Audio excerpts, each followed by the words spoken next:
Welcome to Koya calling. Yes, അതെ, നമ്മുടെ വിശ്വാസികളുടെ ഏറ്റവും പ്രിയപ്പെട്ട show Koya calling.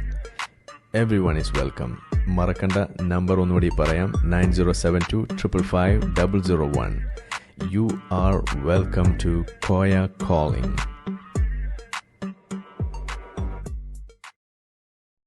Hello. Hello, yes. Arif Hussain അല്ലേ? ആരാണ്? ഞാൻ മലപ്പുറത്ത് നിന്നാണ് വിളിക്കുന്നത്. പേര് പേരൊക്കെ പറയണോ? നിങ്ങൾ എന്തെങ്കിലും അത്യാവശ്യത്തിനാണോ വിളിച്ചത്? ഞാൻ തിരക്കിലാണ്. തിരക്കിലാണ്. ആ ഞാൻ ആ ബാസിലും മറ്റുള്ള സംവാദത്തിനെ കുറിച്ചാണ് ഒരു കാര്യം ചോദിക്കാനേ. നിങ്ങൾ ആരാണ്? പേരെന്താ? പേര് പറയണോ? പേര് പറയണം. ബാസിലിന്റെ ആളായിട്ട് പേര് പറയാൻ ധൈര്യമില്ലാത്ത ആളാണ്. പേര് നിങ്ങൾ വിശ്വാസിയാണോ? ആ വിശ്വാസിയാണ്. ബാസിലിന്റെ ആളാണോ? ആ ഓക്കെ. നിങ്ങൾ എന്താണ് ഇത്ര ധൈര്യമില്ലാത്ത കാര്യം? ബാസിന്റെ ആളാണ്, പക്ഷെ ഇപ്പം അയലമ്മ കയറിയ കോയിന്റെ പോലെയാണ് അവസ്ഥ. ശരി, താങ്കളുടെ പേര് ഞാൻ ഡിലീറ്റ് ചെയ്തിരിക്കുന്നു. ഓക്കെ, ഇപ്പൊ കാര്യം മനസ്സിലായില്ല ഞാൻ എന്താന്നുള്ളത്? ഇപ്പൊ കാര്യം മനസ്സിലായി. എന്ന് പറയൂ, എന്താണ് സംവാദം? അതുകൊണ്ടാണ് ഞാൻ പേര് പറയാത്തത്. ബാസിന്റെ ആളാണ്. ശരി. ആ പേര് ഉള്ളത് നിങ്ങൾ ഡിലീറ്റ് ചെയ്യുന്നു. തീർച്ചയായിട്ടും. എന്താ വിഷയം വെച്ചാലേ, ഞാൻ നിങ്ങളെ പ്രസംഗം കേൾക്കലുണ്ട്, റിയാദ് ബായിന്റെ പ്രസംഗവും ജബ്ബാർ മാഷിന്റെ ഇവരൊക്കെ പ്രസംഗം കേൾക്കലുണ്ട്. ഇതേപോലെ അൺമാസ്കിംഗ് എപ്പിസോഡ്സിന്റെ അനോമലൈസ് ബാസിന്റെ പരിപാടിയും കേൾക്കലുണ്ട്. അപ്പൊ നിങ്ങൾ പറയുന്ന കാര്യമൊക്കെ ഞാൻ പോയി നോക്കുമ്പോ അതൊക്കെ അതേപോലെ അവിടെ ഉണ്ട്. ഇപ്പം ഞാനൊക്കെ മദ്രസയിൽ പഠിക്കുന്ന സമയത്ത് അന്യ സ്ത്രീകളെ നോക്കാൻ പാടില്ല എന്നുള്ള ആയത്തുകളെ എനിക്ക് പറഞ്ഞു തന്നിട്ടുള്ളൂ. ഞാൻ പ്രസംഗത്തിൽ അങ്ങനെ കേട്ടിട്ടുള്ളൂ. പക്ഷെ 4-ാമത്തെ സൂറത്തിൽ 24-ാമത്തെ വചനം ഞാൻ പോയി നോക്കിയപ്പോൾ യുദ്ധത്തിൽ പിടിക്കപ്പെടുന്ന സ്ത്രീകളെ ഭർത്താക്കന്മാർക്ക് ബന്ധപ്പെടാൻ വൈമനസ്യം കാണിച്ചപ്പോൾ ഇങ്ങനെ പ്രവാചകനോട് ചോദിച്ചപ്പോൾ പ്രവാചകൻ നിങ്ങൾ അങ്ങനെ ചെയ്തോളി നിർബന്ധിച്ചിട്ടുള്ള ആയത്ത് ഇറങ്ങിയത് ഞാൻ കണ്ടു. ഞെട്ടി. അപ്പൊ ഇത് ഉൾക്കൊള്ളാൻ പറ്റാത്തത് കൊണ്ട് ഞാൻ ഇതിന്റെ ഹദീസുകൾ നോക്കിയപ്പം ഇങ്ങനെ യുദ്ധത്തിൽ പിടിക്കപ്പെടുന്ന സ്ത്രീകളെ ബന്ധപ്പെടുമ്പോൾ ശുക്ലം പറയാൻ മടിയുണ്ട്, പുറത്തേക്കാക്കണോ ഉള്ളിക്കാക്കണോ ചോദിക്കുമ്പോൾ അത് എങ്ങോട്ടേക്കാക്കിക്കോളി ലോകാവസാനം വരെയുള്ള മനുഷ്യന്മാർക്ക് ഇവിടെ ജനിക്കുന്ന ഹദീസും കണ്ട്. പിന്നെ സ്വന്തം മരുമകനെ ഏതൊരു യുദ്ധത്തിന് പറഞ്ഞിട്ട് അവിടെ ഏതൊരു സ്ത്രീയായി ബന്ധപ്പെട്ടിട്ട് അതൊരു സ്വഹാബി വന്ന് പറഞ്ഞപ്പോ അവൻ അതിനെക്കാട്ടിൽ ഒന്ന് അറിയിക്കുന്നുണ്ട് എന്നുള്ള ഹദീസുകൾ കണ്ട്. ഇതൊക്കെ പാടെ കണ്ടപ്പോ ഇതൊക്കെ എപ്പോ കണ്ടു? എപ്പോഴാണ് ഇതൊക്കെ സംഭവിക്കുന്നത്? ഈ സമയത്താണ്? ഈ സംവാദത്തിന്റെ ഈ ചർച്ച നടക്കുന്നതിന്റെ ഇടയിലാണ് ഇതൊക്കെ നടന്നത്? ഇതിന് മുന്നൊക്കെ ഇങ്ങനെ കണ്ടു തുടങ്ങിയിട്ടുണ്ട്. ഇപ്പൊ നിങ്ങൾ പറയുന്ന കാര്യം ഞാനിപ്പം altafsir.com sunna.com ഒക്കെ പോയിട്ട് ഞാൻ സെർച്ച് ചെയ്ത് നോക്കിയപ്പം കണ്ടു. ആദ്യം അങ്ങനെ അവിടെ അങ്ങനെ ഹദീസ് തന്നെ അല്ലാതെ നിൽക്കാൻ ഞാൻ സെർച്ച് ചെയ്യുന്നത്. നിങ്ങൾ വെറുതെ നോണ പറയാന്നുള്ളത് ഞാന് വെറുതെ കമന്റിലേ അവിടെ അതല്ല ഹദീസ്, ഇതാണ് ഹദീസ് എന്ന് പറയാൻ വേണ്ടി സെർച്ച് ചെയ്തപ്പോഴാണ് ഞാൻ ഹദീസ് അവിടെ കണ്ടത്. അപ്പം എന്താണ് ഇത് ഇങ്ങനത്തെ കാര്യങ്ങൾ കണ്ട് അപ്പം എന്താ പറയാ, ആകപ്പാടെ എന്തൊക്കെയും പോലെയായി. അപ്പൊ നമ്മൾ വിശദമായിട്ട് രണ്ടു വശവും നല്ലോണം കേൾക്കാൻ തുടങ്ങി. അപ്പം ബാസിലും അനോമലൈസ് എന്ന് പറയുന്ന ഈ ഒരു ടീമിന്റെ അതും കേൾക്കാൻ തുടങ്ങി. പിന്നെ നിങ്ങൾ എന്താ പറയുന്നത് എന്നുള്ളത് അതും കേൾക്കാൻ തുടങ്ങി. അങ്ങനെ നമ്മൾ ഇത് കേട്ട് ചെക്ക് ചെയ്യുമ്പോൾ നിങ്ങൾ പറയണത് അതേപോലെ അവിടെ ഉണ്ട്. പക്ഷെ ഞാൻ മനസ്സിലാക്കുന്നത് 1% പോലും ആൾക്കാർക്ക് ഈ ഖുർആനും ഹദീസും ഒന്നും എന്താ എഴുതി വെച്ചത് അറിയില്ല എന്നുള്ളതാണ് ഞാൻ മനസ്സിലാക്കുന്നത്. അതില് ആ 100%-ലെ 1% ആൾക്കാർ, അറിയുന്ന ആൾക്കാർ, അധികം ആൾക്കാരും മതപന്മാരാണ്. ഒരു മതം വിട്ട് ജീവിക്കുന്ന ആൾക്കാരാണ്. പിന്നെ വരുന്ന കുറച്ച് ആൾക്കാർ ഇതിന്റെ കാര്യങ്ങൾ തുറന്നു പറഞ്ഞാൽ സമൂഹത്തിൽ ഒറ്റപ്പെടും, മറ്റു പ്രശ്നങ്ങള് ചിലപ്പം എതിർവശങ്ങളിൽ നിന്ന് കയ്യും കാലൊക്കെ വിച്ഛേദിക്കാനുള്ള ആയത്ത് പറയുന്നുണ്ടല്ലോ, 5-ാമത്തെ സൂറത്തിൽ 36-ാമത്തെ വചനമൊക്കെ തോന്നുന്നു. സൂക്ഷിക്കപ്പെടുക, തലവെട്ടുക, 33 അത് ഇങ്ങനെ കണ്ടു. അതൊക്കെ ഞാൻ പിന്നെ കണ്ടത്, നിങ്ങൾ പറഞ്ഞപ്പോ പോയി നോക്കിയപ്പോഴാണ് കാണുന്നത്. അപ്പൊ അത് പേടിച്ചിട്ട് ഉണ്ടായിരിക്കണ കുറച്ച് ആൾക്കാര്, 100% മുസ്ലിങ്ങൾ 1% ആൾക്കാർക്കാണ് ഇത് പറഞ്ഞത് എന്താണെന്നല്ല അറിയുള്ളൂ. ഞാൻ മനസ്സിലാക്കിയത് കേട്ടോ. ഒരു കാര്യം ചോദിക്കാം. ഇപ്പൊ നിങ്ങൾ ബാസിലിന്റെ വീഡിയോ ഒക്കെ കണ്ടു എന്ന് പറഞ്ഞല്ലോ, ബാസിൽ വലിയ കൊട്ടിഘോഷിച്ച് നടത്തുന്ന ഒരു പരിപാടിയാണ് നമ്മൾ അൺമാസ്കിംഗ് ആനമയിലൊട്ടകത്തില് ഈ ഞങ്ങൾ പറഞ്ഞ നുണകൾ പൊളിക്കുന്നു എന്ന് പറഞ്ഞിട്ടൊരു പരിപാടി. ഏതെങ്കിലും ഒരു നുണ പൊളിഞ്ഞത് നിങ്ങൾക്ക് മനസ്സിലായിട്ടുണ്ടോ? ബാസിലിന് പൊളിക്കാൻ കഴിഞ്ഞിട്ടുണ്ടോ ഏതെങ്കിലും ഒരു നുണ? ഇല്ല, ഞാൻ എല്ലാം പോയി നോക്കുമ്പോൾ നിങ്ങൾ പറഞ്ഞ ഹദീസും നിങ്ങൾ പറഞ്ഞ ആയത്തും അതിന്റെ വിശദീകരണം ഒക്കെ നിങ്ങൾ പറയുന്നതാണ് ശരി. അവിടെയാണ് എനിക്ക് പ്രശ്നം പറ്റിയത്. ഓക്കെ, അപ്പോ ഞാൻ ചോദിക്കുന്നത്, ഈ നിങ്ങൾ പറഞ്ഞല്ലോ ഈ ഭൂരിപക്ഷം ആളുകൾക്കും വിശ്വാസികൾക്കും ഇതൊന്നും അറിയില്ല. ഈ അറിവില്ലായ്മയെ ചൂഷണം ചെയ്യല്ലേ ബാസിൽ ചെയ്യുന്നത്? എനിക്കിപ്പോ അങ്ങനൊക്കെ തോന്നി തുടങ്ങുന്നുണ്ട്. അതെന്ന് വെച്ചാലേ ഞാൻ പറഞ്ഞതെന്ന് വെച്ചാല് ബാസിലിനോട് എന്താ പറയാനുള്ളത്? 100% ഞാൻ മനസ്സിലാക്കിയെന്ന് വെച്ചാൽ ഈ 100% മുസ്ലിങ്ങളിൽ 1% ആൾക്കാർക്കാണ് ഇതിലെന്താ എഴുതി വെച്ചെന്നുള്ള അറിയുന്നുള്ളൂ. ഞാൻ ഇപ്പോഴത്തെ എനിക്ക് അങ്ങനത്തെ ചിന്തകൾ വരുന്നുണ്ടോ. അതിലധികം പേര് മതത്തിന്റെ ആൾക്കാരാണ്.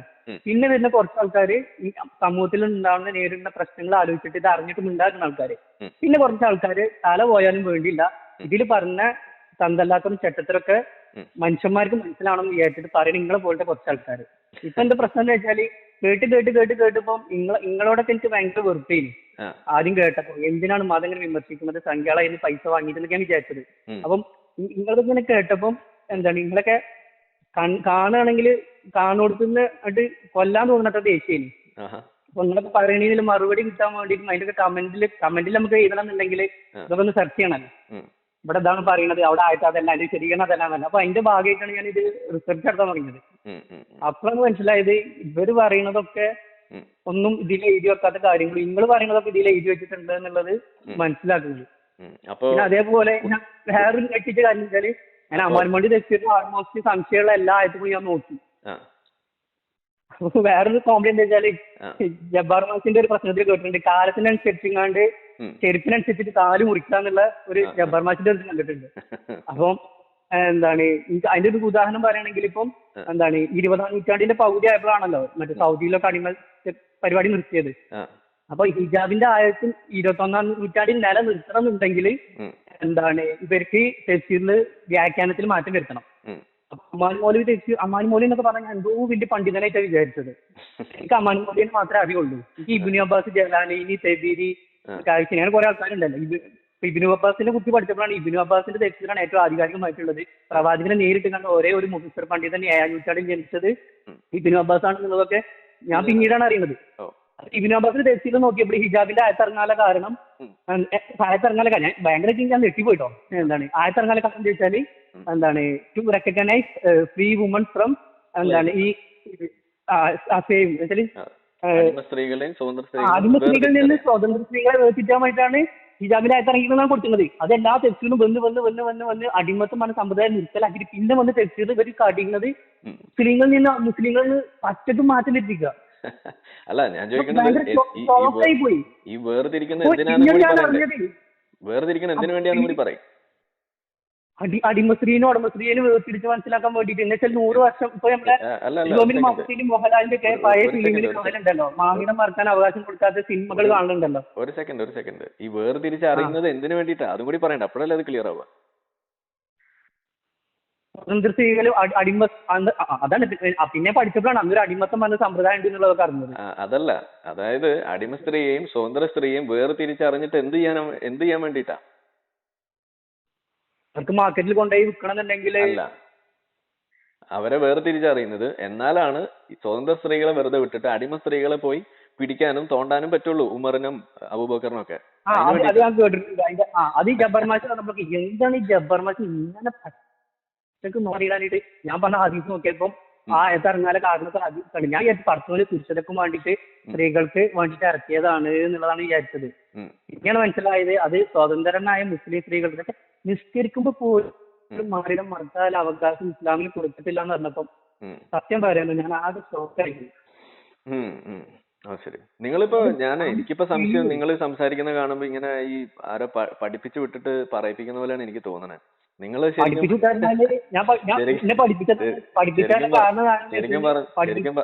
പറഞ്ഞാൽ ഞാൻ കാശ് കൊടുത്ത് വിളിപ്പിക്കുന്ന ഒരു ഫീലാണ് ഇപ്പൊ എനിക്ക് കിട്ടുന്നത്.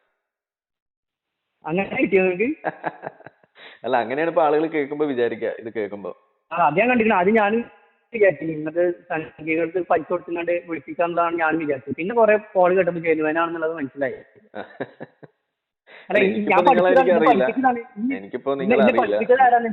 എന്നെ പഠിപ്പിച്ചത് ആരാന്ന് വെച്ചാല് ഈ ബാസിലും പിന്നെ നിങ്ങളെല്ലാവരും തന്നെ പഠിപ്പിച്ചത്. ഇപ്പൊ ബാസിൽ ഒരു ഭാഗം പറയുന്നുണ്ട് അനോൺമൈസ്ഡ് ആൾക്കാർ, ഈ വാർത്തയിൽ നിന്നാണ് നിങ്ങളെ പോലത്തെ ആൾക്കാർ പറയുന്നുണ്ട്.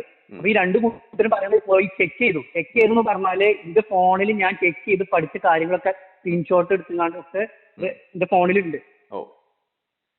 ആയിക്കോട്ടെ. അല്ല, ഇനിയിപ്പോ അഥവാ ഈ ഒരു വിഷയം വന്നു പുറത്തു വരികയാണ് വീഡിയോ, ഞാൻ നിങ്ങളെ പേരൊക്കെ ഡിലീറ്റ് ചെയ്തിട്ടേ പബ്ലിഷ് ചെയ്യുള്ളൂ, പേടിക്കണ്ട.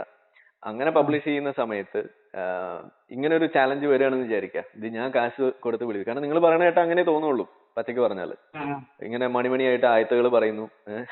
പറയണ്ട് അവന് പറയാൻ കാരണം എന്ന് വെച്ചാല് അപ്പൊ ഞാൻ ചോദിക്കുന്നത്, അങ്ങനെ ഒരു ഘട്ടം വന്നാൽ നിങ്ങളൊരു ഓപ്പൺ ഡിബേറ്റിന് ബാസിലുമായിട്ട് നിങ്ങൾക്ക് തയ്യാറാണോ? നിങ്ങൾ തയ്യാറാവോ? ബാസിലല്ല, ഞാൻ എല്ലാവരും ഓപ്പൺ ഡിബേറ്റിന് തയ്യാറാണ്. പക്ഷെ എനിക്ക് പരസ്യമായിട്ട് ഇത് ഇങ്ങനെ പറയാനുള്ള പ്രയാസം. നിങ്ങൾ മുഖമൊന്നും കാണിക്കണ്ട. നിങ്ങൾക്ക് ബാസിൽ നിന്നുള്ള ഒരു സന്ദേശമായിട്ടെങ്കിലും എന്തെങ്കിലും കൈമാറാനുണ്ടെങ്കിൽ ഇപ്പൊ പറയാം. ബാസിലിനോട് പറയാനുള്ളത് എന്താ വെച്ചാല് സംവാദത്തിന് വരണം, അല്ലെങ്കിൽ അതിന് കയറി പോയിന്റെ പോലെ അതിന്റെ അവസ്ഥ. ഞാൻ പ്രത്യേകിച്ച് ബാസിനോടൊന്ന് പറയും, എന്തിനാണ് ഈ ഒളിച്ചിരിക്കുന്നത്? നമ്മൾ ഈ പൊതു സംവാദത്തിന് വിളിക്കുമ്പോ അവിടെ വരാതെ ഇങ്ങനെ ഒളിച്ചിരിക്കുന്നത് എന്തിനു വേണ്ടിയിട്ടാണെന്ന് ഒന്ന് ചോദിക്കോ. കാരണം നമ്മൾ ഇത് എന്തിനീ ഓൺലൈൻ പറ്റൂല എന്ന് പറയുന്നത് വെച്ചാല് ഇവരുടെ സ്ഥിരം പരിപാടിയാണ്. ഈ കമ്പിളിപ്പുതപ്പ് ജിഹാദാണ് അവർ നടത്താറ്. പരിപാടി നടക്കുന്നതിന്റെ ഇടയിൽ ഇത് കട്ടാകല്, അവിടുന്ന് മുങ്ങല്, പിന്നെ അങ്ങനെ പല പരിപാടി. ഇതിന് മുന്നേ നടന്നൊരു സംവാദം നമ്മൾ കണ്ടിട്ടുള്ളതാണ്. ബാസിലിന്റെ സ്ഥിരം പരിപാടിയാണ് അവരുടെ ടീമിന്റെ. അതിനോട് നമുക്ക് യോജിപ്പില്ല. ഇവർ പൊതുവേദിയിൽ വരാൻ ഇവർക്ക് എന്തിനാ പേടി? ഞാൻ പറയണത് എന്താണെന്ന് വെച്ചാല് ഈ ബാസിലുണ്ടല്ലോ, ഇപ്പം നിങ്ങൾ കുറെ കാര്യങ്ങൾ ചോദിച്ചു. അപ്പൊ ഇനി ബാസിന്റെ മറുപടികൾ പൊതുവേദിയിൽ നിന്നിട്ട് ബാസിനും കൂട്ടൻ ഈ സംവാദം ഏറ്റെടുക്കും എന്നാണ് ഞാൻ വിചാരിച്ചത്. കാരണം ഇവർക്ക് പറയാനുള്ള എന്താന്ന് കൂടി കേൾക്കണം. അപ്പൊ ഇവർക്ക് പറയാനുള്ളത് കൂടി എന്താന്നുള്ളത് അത്രയും ഓപ്പൺ സ്റ്റേജിൽ നിന്ന് കേട്ടിട്ട് വേണം എനിക്കൊരു തീരുമാനത്തിലെത്താൻ. പക്ഷെ ഇവര് വരാൻ മടിക്കുന്നത് കാണുമ്പോൾ നമുക്ക് ഒന്നുകൂടി ബോധ്യമാവുകയാണ് ഞാൻ മനസ്സിലാക്കിയത് തന്നെയാണ് സത്യങ്ങൾ. അപ്പൊ ഞാൻ കുറച്ച് കാര്യങ്ങൾ മനസ്സിലാക്കിയിട്ടുണ്ട്. ഓക്കെ, അപ്പൊ ഞാൻ കാര്യങ്ങൾ മനസ്സിലാക്കിയിട്ടുണ്ട് എന്നുണ്ടെങ്കിൽ എനിക്കത് ഫൈനലൈസ് ചെയ്യണം. ഞാനൊരു ചോദ്യം പറഞ്ഞതിനോട് എനിക്ക് കുറെ ഹദീസുകൾ എനിക്ക് ഹദീസ് ഖുറാനായിട്ടൊക്കെ കാണപ്പെടാൻ പഠിച്ചതെന്ന് വെച്ചാൽ ഞാൻ ഏതാണ്ട് ഒരു കുറച്ച് കാലമായിട്ട്, എനിക്ക് തോന്നുന്ന ഒരു 5-6 മാസമായിട്ട് ഞാൻ നിരന്തരം ഇതിന്റെ പിന്നാലെയാണ്. ഇതിന്റെ പിന്നാലെ ആയപ്പോൾ ഞാൻ പണ്ഡിതന്മാരോടും എന്റെ നാട്ടിലുള്ള ആൾക്കാരോടും മറ്റാൾക്കാരോടൊക്കെ ഇതിനെക്കുറിച്ച് സംശയങ്ങൾ ചോദിച്ചപ്പോൾ ഞാൻ പോലും അറിയാതെ ഇതൊക്കെ ബൈഹാർട്ടായതാണ് എനിക്ക്. ഈ altafsir.com കിട്ടിയത് എന്നു വെച്ചാല് ഈ ജബ്ബാർ മാഷ് ക്ലാസ് എടുക്കുമ്പോൾ altafsir.com പറഞ്ഞിട്ട് ആ വെബ്സൈറ്റ് ഇങ്ങനെ കാണിക്കണല്ലോ പേജ്, അവിടുന്ന് എനിക്ക് tafsir.com കിട്ടിയത്. അപ്പൊ അതിൽ ഞാൻ ഓരോ ആഴ്ച സംശയമുള്ളത് ഇങ്ങനെ അതിലും നോക്കും ഇതിലും നോക്കും. അമാനുമോളിന്റെ തഫ്സീർ ഇതിൽ രണ്ടിലും നോക്കുമ്പോൾ എനിക്ക് ഒരുപാട് മാറ്റങ്ങൾ കാണാൻ പറ്റുന്നുണ്ട്. അപ്പം ഈ മുത്തുവ എന്ന് പറയുന്നതും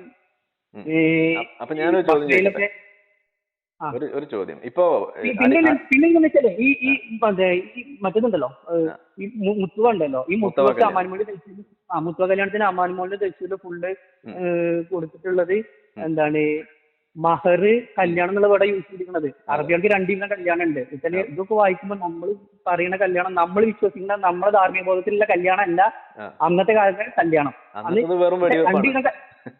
2 ഇനം കല്യാണം ഉണ്ട്. അതിൽ ഒരു കല്യാണം ഇതേപോലെ നീണ്ടു നിൽക്കുന്നത്, മറ്റേത് താൽക്കാലിക. ഇതിനൊക്കെ ആഴ്ചകൾ വ്യാഖ്യാനിച്ചിട്ട് മാറ്റം വരുത്തിയിട്ടാണ് അമ്മാനുമോള് തഫ്സീറിൽ എഴുതിയിട്ടുള്ളത്. പിന്നെ ഈ വിഷയങ്ങളൊക്കെ നോക്കിയാണ്ട് ഇതിനെ സംബന്ധിച്ചിട്ട് ഹദീസുകളും വളരെ വ്യക്തമാക്കിയിട്ടുണ്ട്. അപ്പം ഓരോ വിഷയങ്ങളും എടുത്ത് ഇങ്ങനെ നോക്കുമ്പോൾ എനിക്ക് എന്താന്ന് വെച്ചാല് ജബ്ബാർ മാഷും ആരിഫ് സാറും പിന്നെ ഈ പറഞ്ഞവരൊക്കെ പറയുന്ന കാര്യങ്ങൾ ഇല്ലാത്തൊരു ഹദീസ്, ഇല്ലാത്തൊരു വിശദീകരണം എനിക്ക് കാണാൻ പറ്റില്ല. ഇതിന്റെ മറ്റവര് കടന്ന് ഉരുളാണെന്നുള്ളതാണ് ഞാൻ ഇപ്പൊ ബോധ്യമാവുന്നത്. അപ്പൊ ഞാൻ ചോദിക്കാൻ വന്നത് ഇതാണ്, 2 ചോദ്യങ്ങൾ അപ്പോൾ ഉള്ളത്. ഒന്ന് ചോദിക്കട്ടെ.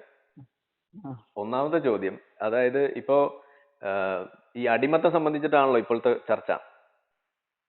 ഈ അടിമത്തം പറഞ്ഞ വിഷയമാണ് എന്റെ കയ്യിൽ നിന്ന് ആകെ പോയത്. നിങ്ങളെ ആശയക്കുഴപ്പത്തിൽ എത്തിച്ചത് ഈ അടിമത്താണ്. ഈ അടിമത്തം പറഞ്ഞ സാധനം ഘട്ടം ഘട്ടമായി ഇസ്ലാം മദ്യം നിരോധിച്ച പോലെ നിരോധിച്ചു എന്നാണ് ഞാൻ വിശ്വസിക്കുന്നത്. അതായത് ഇസ്ലാമിൽ നിലവിൽ അടിമത്തം ഹറാമായിരുന്നു എന്നായിരുന്നു നിങ്ങളുടെ ധാരണ. പിന്നെ ആയിട്ടുണ്ടല്ലോ ഈ അടിമബോധം. ഒരു സെക്കൻഡ് ഞാൻ ചോദിക്കാൻ വന്നത് ഇതാണ്. അപ്പൊ നിങ്ങളുടെ ധാരണ അടിമത്തം ഇസ്ലാമിൽ ഇല്ല, അത് നിരോധിച്ച സാധനമാണെന്ന് ധാരണ കൊണ്ടു നടക്കുന്ന സമയത്താണ് ഇപ്പൊ ഈ ചർച്ച വരുമ്പോ നമ്മളൊരു സ്ട്രൈറ്റ് ഫോർവേഡ് ആയിട്ടൊരു ചോദ്യമാണ് വെച്ചത്, ഇസ്ലാമിൽ അടിമത്തം ഹറാമാണോ? അതിന് കൃത്യമായ ഒരു ഉത്തരം തരാതെ അതിൽ ആധുനികതയും മണ്ണാങ്കട്ടയൊക്കെ കൂട്ടിക്കെട്ടി അതിന് പറയുന്നില്ല, ബാസിൽ പറയുന്നില്ല. എന്നാൽ ബാസിൽ പറയുന്ന ഒരു കാര്യമുണ്ട്, അതായത് സ്വതന്ത്രരായിട്ടുള്ള ആളുകളെ യുദ്ധസംബന്ധിയായിട്ട് പിടിച്ചു കെട്ടി അടിമയാക്കിയാൽ അല്ലാതെ നിങ്ങൾക്ക് അടിമയാക്കാൻ കഴിയില്ല എന്നാണ് ബാസിൽ അവസാനം ഗതികെട്ട് പറയേണ്ടി വരുന്നത്. അത് നിങ്ങൾ കേട്ടല്ലോ. അപ്പൊ ഞാൻ ചോദിക്കുന്നത്, മാരിയത്തുൽ കിബിത്തിയ എന്ന് പറയുന്ന മുഹമ്മദ് നബിയുടെ അടിമ ഏത് യുദ്ധത്തിലാണ് മാരിയത്തിനെ പിടിച്ചത്? ഒരു ഉദാഹരണം ചോദിക്കാൻ, ഒരുപാട് എണ്ണം ഉണ്ട് അതേപോലുള്ള ആളുകൾ. ഏത് യുദ്ധത്തിലാണ് മാരിയത്തുൽ കിബിത്തിയെ പിടിച്ചത്? ഏത് യുദ്ധത്തിലാണ് നമ്മളുടെ ബിലാലിനെ അടിമയാക്കി വെച്ചത്? ബിലാലിനെ നമ്മൾ ബിലാൽ റളിയല്ലാഹു അൻഹു എന്നൊക്കെ നമ്മൾ പറയുമല്ലോ. ബിലാൽ മുഹമ്മദ് നബിയുടെ അടിമയല്ലേ? ആണ് ആണ്. മുഹമ്മദ് നബി അത് മരിച്ചു മറ്റേ കഴിഞ്ഞിട്ടും അടിമയാണല്ലോ. ആ ആ മുഹമ്മദ് നബി മരിച്ചു കഴിഞ്ഞിട്ടും ബിലാലിനെ മോചിപ്പിച്ചിട്ടുണ്ടായിരുന്നില്ല. അങ്ങനെ ബിലാല് ഉമറിന്റെ അടുത്ത് അബൂബക്കറിന്റെ ഒക്കെ അടുത്ത് നിരന്തരം ചോദിക്കുക, എന്നെ എന്തെങ്കിലും ഒന്ന് ചെയ്യ്, എന്നെ ഒന്ന് വെറുതെ വിട്, അല്ലെങ്കിൽ അടിമയാണെങ്കിൽ അടിമയാണെന്ന് പറ, ഏതെങ്കിലും ഒന്ന് പറയുന്നു പറഞ്ഞിട്ട് ബിലാൽ പിന്നാലെ നടക്കുകയായിരുന്നു. അപ്പൊ മുഹമ്മദിന്റെ അടിമയല്ലല്ലോ ബിലാല്, അബൂബക്കറിന്റെ അടിമയല്ലേ? അബൂബക്കറിന്റെ അടിമയാണ്. പക്ഷെ ഈ മുഹമ്മദ് നബി മരിച്ചു കഴിഞ്ഞപ്പോ മുഹമ്മദ് നബിക്ക് വേണ്ടിയാണല്ലോ പുള്ളി പണിയെടുത്ത് നടന്നിരുന്നത്. എന്തോ സമ്മാനം കൊടുക്കും എന്തോ സംഭവിച്ചിട്ടുണ്ടല്ലോ ആ സമയത്ത്. അപ്പൊ മുഹമ്മദ് നബി മരിച്ചു കഴിഞ്ഞപ്പോ ദീനിന് വേണ്ടിയിട്ട് എന്താ ചെയ്യേണ്ടതെന്നൊക്കെ ചോദിച്ച് പുള്ളി ആകെ ആശയക്കുഴപ്പത്തിലായിരുന്നു. അപ്പൊ അങ്ങനെ അന്വേഷിച്ച് നടക്കുകയാണ്, മുഹമ്മദ് നബിയാണോ അബൂബക്കറാണോ, ആരോ മരിച്ചു കഴിഞ്ഞപ്പോഴാണ് ഈ സംഭവം ഉണ്ടാവുന്നത്. ഹദീസിലുള്ളതാണ്. എന്നെ എന്ത് ചെയ്യും? എന്റെ അറിവിൽ അബൂബക്കറിന്റെ അടിമയാണ് വരുന്നത്. പിന്നെ അബൂബക്കറിനോട് ചോദിക്കുന്ന ഒരു ഹദീസ് ഉണ്ട് എന്നാണ് ഞാൻ മനസ്സിലാക്കുന്നത്. അബൂബക്കറിനോടാണ് ചോദിക്കുന്നത്. ഇതൊക്കെ ഞാൻ ഏതൊരു ക്ലാസ്സിൽ, ഇന്ന ക്ലാസ്സിലാണല്ലോ, ഏതോ ഒരാളെ ക്ലാസ്സിൽ കേട്ടതാണ്. അല്ല, അപ്പൊ ഞാൻ ചോദിക്കണേ, ഇനി ആരുടെ അടിമയായാലും ഈ ബിലാലിനെ ഏത് യുദ്ധത്തിലാ പിടിച്ചത്? സമ്മാനം വേറൊരാളുടെ കയ്യിൽ നിന്ന് വാങ്ങിക്കല്ലേ ചെയ്തത്? വാങ്ങിക്കാണ് ചെയ്തത്. ഈ മാരിദ് കിതിബിയിൽ ഇവിടുന്ന് എന്ത് കിട്ടുന്നത്?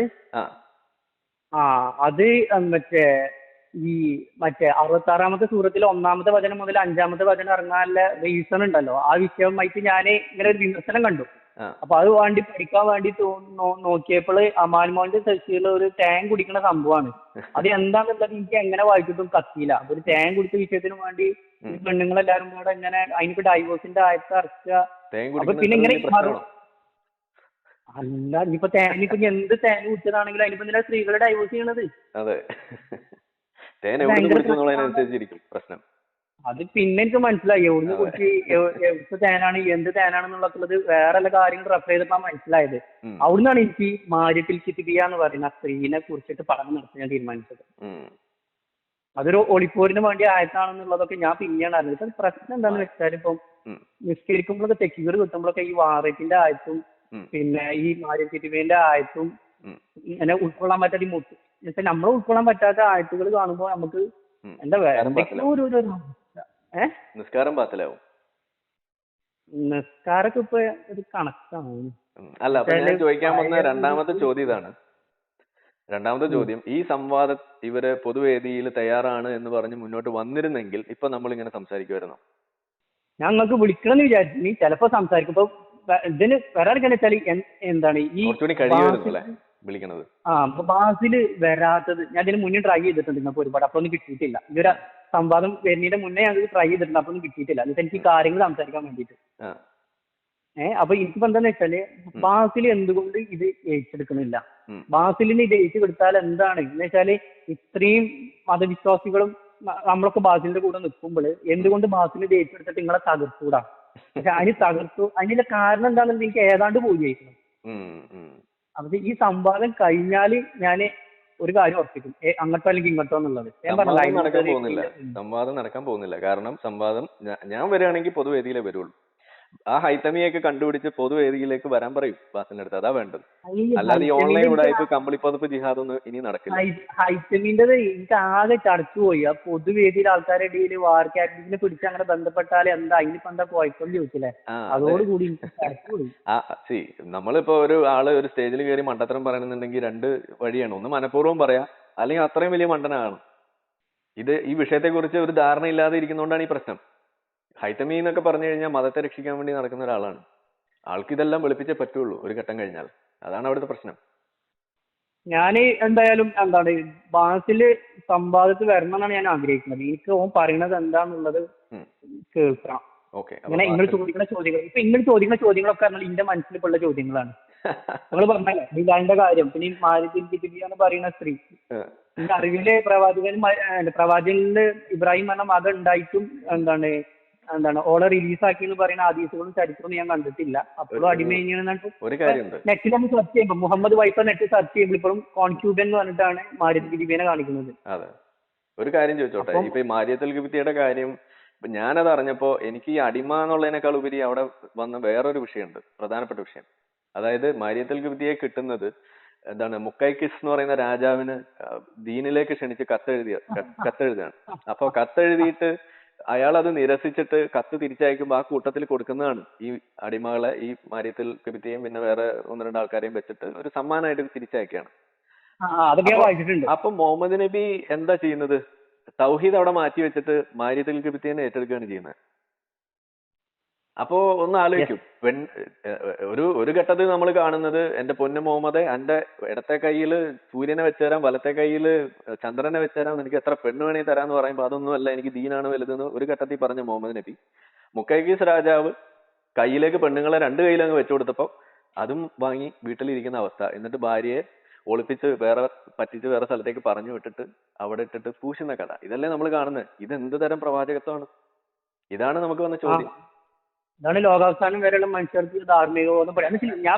ഞാൻ പറഞ്ഞപ്പോഴാണ് എന്റെ അടുത്ത സുഹൃത്തുക്കളൊക്കെ ഈ ആയത്തിന് ഇങ്ങനെ വ്യാഖ്യാനം ഉണ്ട് എന്നുള്ളത് ഇവരെ അറിയുന്നത് പോലും. അതാ ഞാൻ പറഞ്ഞത്, 100% ആൾക്കാർക്കാണ് ഇതിൽ എഴുതി വെച്ചാൽ എന്താന്നുള്ളത് അറിയുള്ളൂ.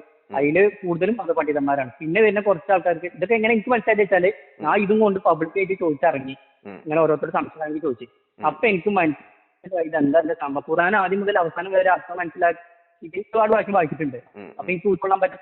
പിന്നെ വേറെ കാര്യമുണ്ട്, ഞാൻ ഈ 17-18 വയസ്സിൽ ഖുർആൻ ആദ്യമായിട്ട് വായിച്ചു. മലയാളത്തിൽ വായിച്ചപ്പം ഈ ഭാര്യന്റെ കൂടെ ഇങ്ങനെ അടിമസ്ത്രീ പറയുന്നത് എനിക്ക് മനസ്സിലായില്ല.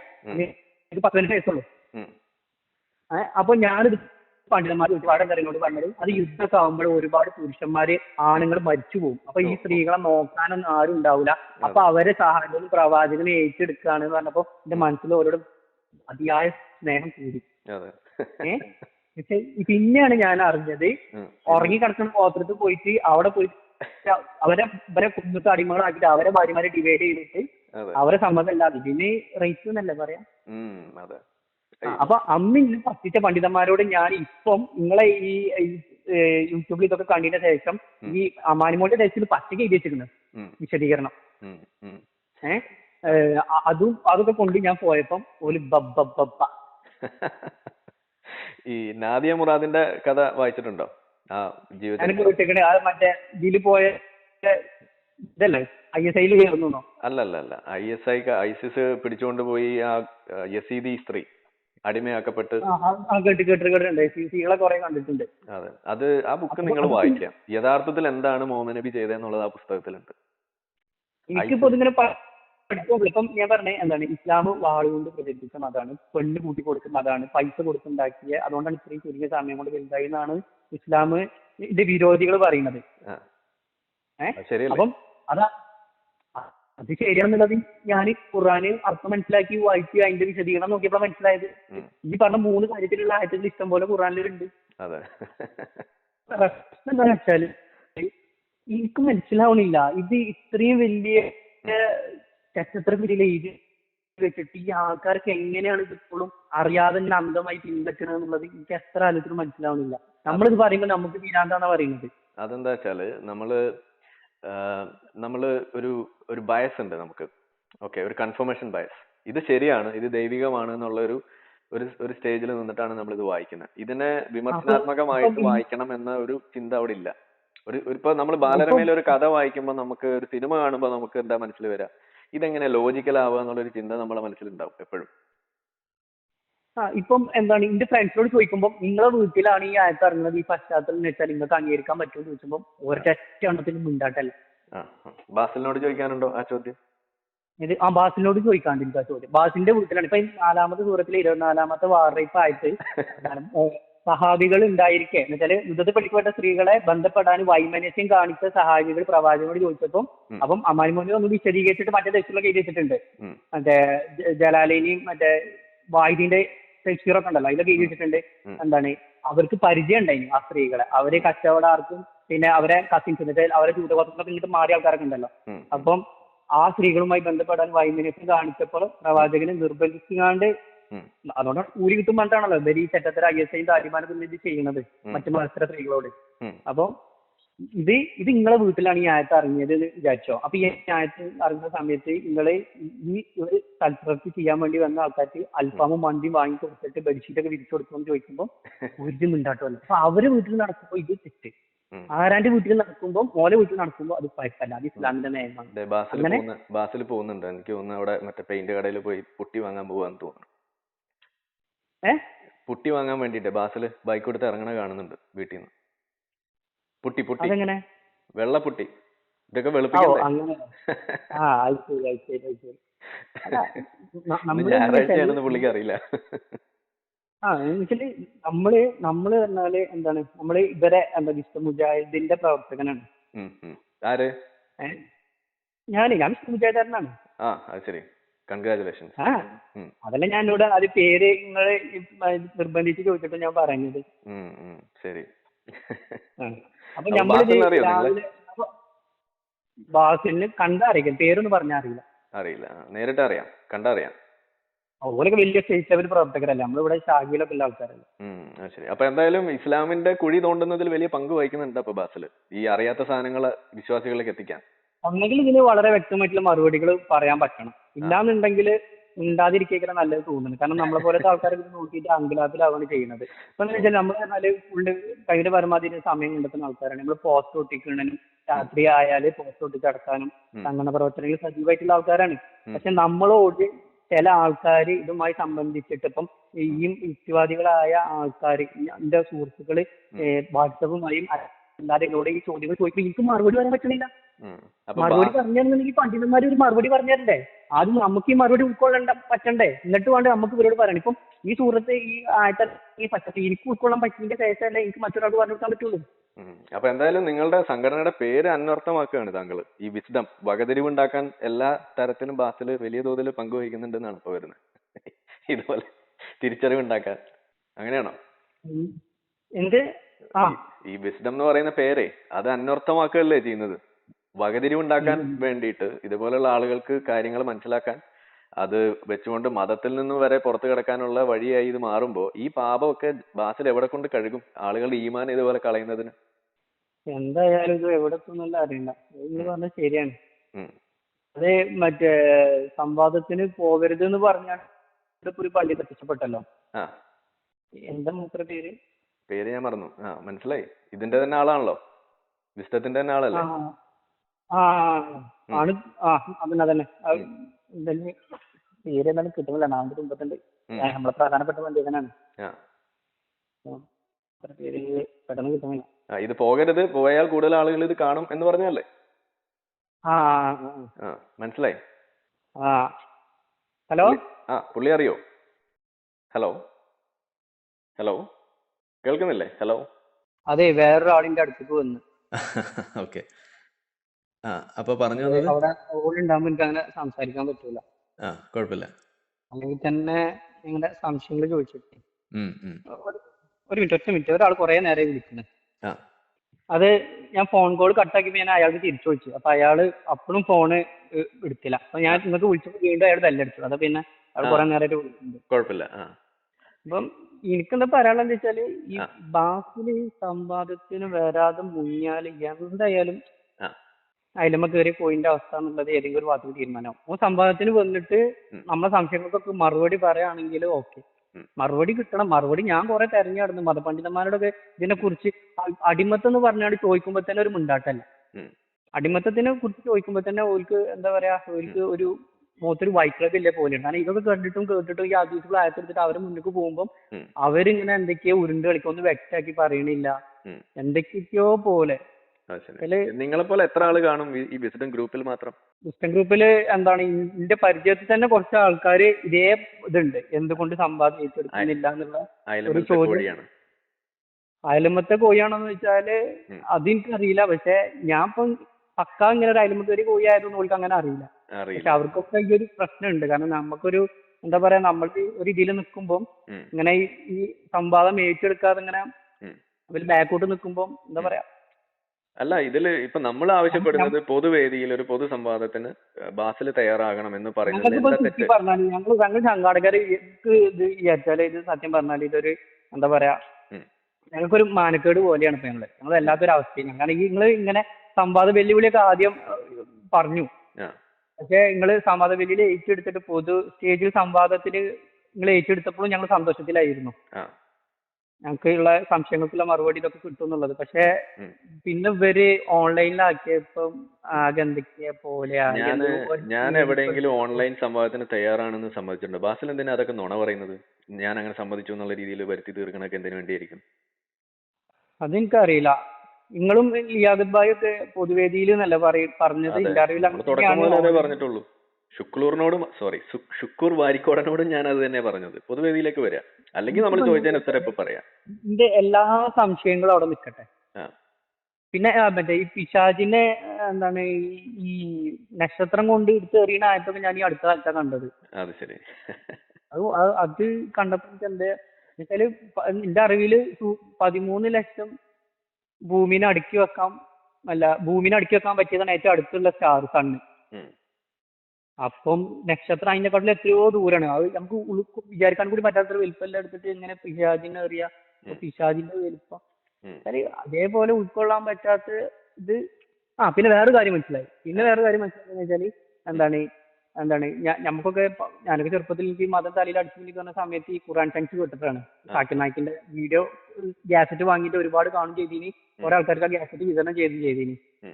പിന്നെയാണ് ഞാൻ അറിയുന്നത് ഇവര് ഈ ഖുറാനിൽ എടുക്കുന്ന സയൻസ് എന്ന് പറയുന്നത് പ്രവാചകനും സഹാബത്തിനും അല്ലെങ്കിൽ പഴയ മുഫസ്സിർ പണ്ഡിതന്മാർക്കും ഒന്നും തഫ്സീറിലൊന്നും എഴുതി വെക്കാത്ത സയൻസും. ഞാൻ എന്താ വിചാരിച്ചത്, ഈ ഖുറാൻ സയൻസ് എന്ന് പറയുന്നത് പ്രവാചകനും സഹാബത്തിനും മനസ്സിലാക്കിയിട്ട് ഇതേപോലെ ഈ തഫ്സീർ പണ്ഡിതന്മാരെ തഫ്സീറിലൊക്കെ എഴുതി വെച്ചതാന്ന് വിചാരിച്ചിട്ടുള്ളത്. പിന്നെയാണ് നമ്മൾ അറിയുന്നത് ഈ തഫ്സീറുകളിലും ഈ പ്രവാചകനും സഹാബത്തിനും ഒന്നും അറിയാത്തതാണെന്നുള്ളതൊക്കെ ഞാൻ മറ്റേ ഈ യൂട്യൂബിൽ ഇങ്ങനെ ഓരോ വിമർശനം കേട്ടപ്പോൾ ഞാൻ അതിന്റെ ഇതൊക്കെ ഈ tafsir.com പോയി നോക്കിയപ്പോൾ ഇതുമായിട്ട് ഒരു ബന്ധമല്ല. പിന്നെ ഇങ്ങനെ ഹദീസും കണ്ടിട്ടുണ്ട്, ഖുർആനിന് പ്രവാചകൻ പറഞ്ഞ പോലെ അല്ലാതെ രീതിയിൽ വ്യാഖ്യാനിച്ചാൽ നരകത്തിൽ സീറ്റ് കിട്ടുമെന്ന് പറഞ്ഞിട്ടുണ്ട്. അങ്ങനെയാണെങ്കിൽ ഈ എം അക്ബറും കൂട്ടരും ഇവരും എല്ലാവരും നരകത്തിൽ പോകുന്നതാണ് ഞാൻ മനസ്സിലാക്കുന്നത്. ബാസിൽ ആദ്യം സീറ്റ് പിടിക്കും. അത് ഞാൻ ചോദിക്കണം, ഇപ്പൊ ഈ ആഴക്കടലിന്റെ വിഷയം നിങ്ങൾ ഇപ്പൊ ഫോളോ ചെയ്തിട്ടുണ്ടാവുമല്ലോ. ആയക്കടലിന്റെ വിഷയത്തിൽ എന്ന് പറഞ്ഞപ്പോ എനിക്കത് ഞാൻ ഖുറാൻ സയൻസ് എന്ന് പറഞ്ഞപ്പോ മറ്റേ ഗർഭപാത്രം, പിന്നെ അതേപോലത്തെ വേറെ ഒരുപാട് വിഷയങ്ങളുണ്ടല്ലോ, പിന്നെ വിരൽക്കമ്പ്, തേനീച്ച, പിന്നെ അങ്ങനത്തെ സംഭവം അതൊക്കെയാണ് എടുത്തു വരാന്ന് വിചാരിച്ചത്. പക്ഷെ ഈ ഒരു ഇത് ഞാൻ ആദ്യമായിട്ട് കേൾക്കാണ്. അപ്പൊ ഇപ്പം എന്നെ സംബന്ധിച്ചിട്ട് ഞാന് നീന്തി പഠിച്ചപ്പോ ഒരുപാട് വട്ടം കുളത്തിലും പുഴയിലൊക്കെ വെള്ളം മുങ്ങി കുടിച്ചിട്ടുണ്ട്. അപ്പം ഞാൻ ഈ വെള്ളത്തിൽ ഇങ്ങനെ മുങ്ങി താന്നപ്പോൾ അടിക്ക് പോകുമ്പോ തല മേലെ വെക്കുന്ന ആ ക്ലിയർ കിട്ടൂല. അപ്പം അടിക്ക് പോകുമ്പോ ഇരുട്ട് കൂടി വരും. സ്വാഭാവികമായിട്ട് ആയക്കടലിൽ ഞാൻ മനസ്സിലാക്കിയത് 2, 3, 4 എത്രയോ കിലോമീറ്റർ ചില സ്ഥലത്തൊക്കെ കടലായുണ്ടെന്ന് കേട്ടിട്ടുണ്ട്. അപ്പം 3 കിലോമീറ്റർ, അതായത് എവറസ്റ്റ് കൊടുമുടി വരെ മുങ്ങുന്ന ഗർത്തങ്ങളുണ്ട്. അപ്പം നമ്മൾ കുറച്ചൊന്ന് അടിയിൽ പോകുമ്പോ ഇരുട്ടാവുമ്പോഴേ ഏറ്റവും അടിയിൽ പോയാൽ ഇരുട്ടല്ലേ, അതിപ്പോ ആരും പറഞ്ഞിട്ട് കാര്യമില്ലല്ലോ. ഞാൻ ചോദിക്കണം അതൊന്നുമല്ല, അതായത് പകല് പോട്ടെ, സന്ധ്യ ആയി കഴിഞ്ഞാൽ തന്നെ ഇരുട്ടല്ലേ, മോളിൽ തന്നെ ഇരുട്ടല്ലേ? മോളിൽ തന്നെ ഇരുട്ടാണ്. അതിപ്പോ താഴെ പോണമെന്നില്ലല്ലോ. ഇല്ലല്ല, പക്ഷെ വെളിച്ചത്തിന്റെ സ്രോതസ് ഇല്ല എന്നുണ്ടെങ്കിൽ ഇരുട്ടുണ്ടാവും എന്ന് മനസ്സിലാക്കാൻ പഠിച്ചോന്റെ ആവശ്യമുണ്ടോ? അന്ന് ഞാൻ ഈ സംവാദം കണ്ടപ്പോ എനിക്ക് എന്തോ ഒരു ഇത് തോന്നി, വലിയൊരു തോന്നിയില്ല. പിന്നീട് ഞാൻ ഈ സംവാദമൊക്കെ പിന്നെ കേൾക്കാൻ തുടങ്ങി. കേട്ട സംവാദം വീണ്ടും കേൾക്കാൻ തുടങ്ങി. കാരണം നമ്മളെ സംശയങ്ങൾ വെച്ചാല് നമ്മൾ ഖുർആൻ പക്ക അള്ളാഹിന്റെ അടുത്തുനിന്ന് വിചാരിച്ചിട്ട് നമുക്ക് ഒരു തരി പോലും സംശയം ഇല്ലാത്ത രീതിയിലാണല്ലോ ഇതൊക്കെ കേൾക്കുന്നത്. അപ്പൊ ഇതില് പറഞ്ഞ ഈ ആയത്തുകളും കാര്യങ്ങളൊക്കെ ഉൾക്കൊള്ളാൻ പറ്റാത്ത പല കാര്യങ്ങളും ഇതിൽ എഴുതി വെച്ചത് കണ്ടതിന്റെ ശേഷം ഞാൻ ഇതൊക്കെ പിന്നെയും കാണാൻ തുടങ്ങിയപ്പോഴാണ് എനിക്ക് ഇതൊക്കെ ഒരു പൊള്ളത്തരം ഞാൻ അതൊക്കെ പിന്നെയാണ് ഞാൻ അറിഞ്ഞത്. ഇവർ ഈ പറയുന്നതൊക്കെ ഈ തഫ്സീറിലൊന്നും എഴുതി വെക്കാത്ത ശാസ്ത്രമാണ് ഇവർ എടുക്കുന്നതെന്നുള്ളതും. പിന്നെയാണ് ഞാൻ ഈ സിന്ധാനി പ്രൊജക്ടിനെ കുറിച്ച് കണ്ടും കാര്യങ്ങളൊക്കെ അറിയുന്നതും കേൾക്കുന്നതൊക്കെ. ഇങ്ങനെയൊക്കെ ഒരു സംഭവം ഉള്ളതൊന്നും നമ്മക്കറിയില്ല. എനിക്ക് ഈ മതം തലി കയറാനുള്ള മെയിൻ കാരണം ഈ ഖുർആൻ സയൻസ് ആണ്. അതിലാണ് ഞാൻ ആശ്ചര്യപ്പെട്ടിട്ടാണ് എനിക്ക് മതം തലയിൽ കയറുന്നത്. ഞാനപ്പം കടുത്ത വിശ്വാസിയായിട്ട് 5 ദിവസം എല്ലാം ഉണ്ട്.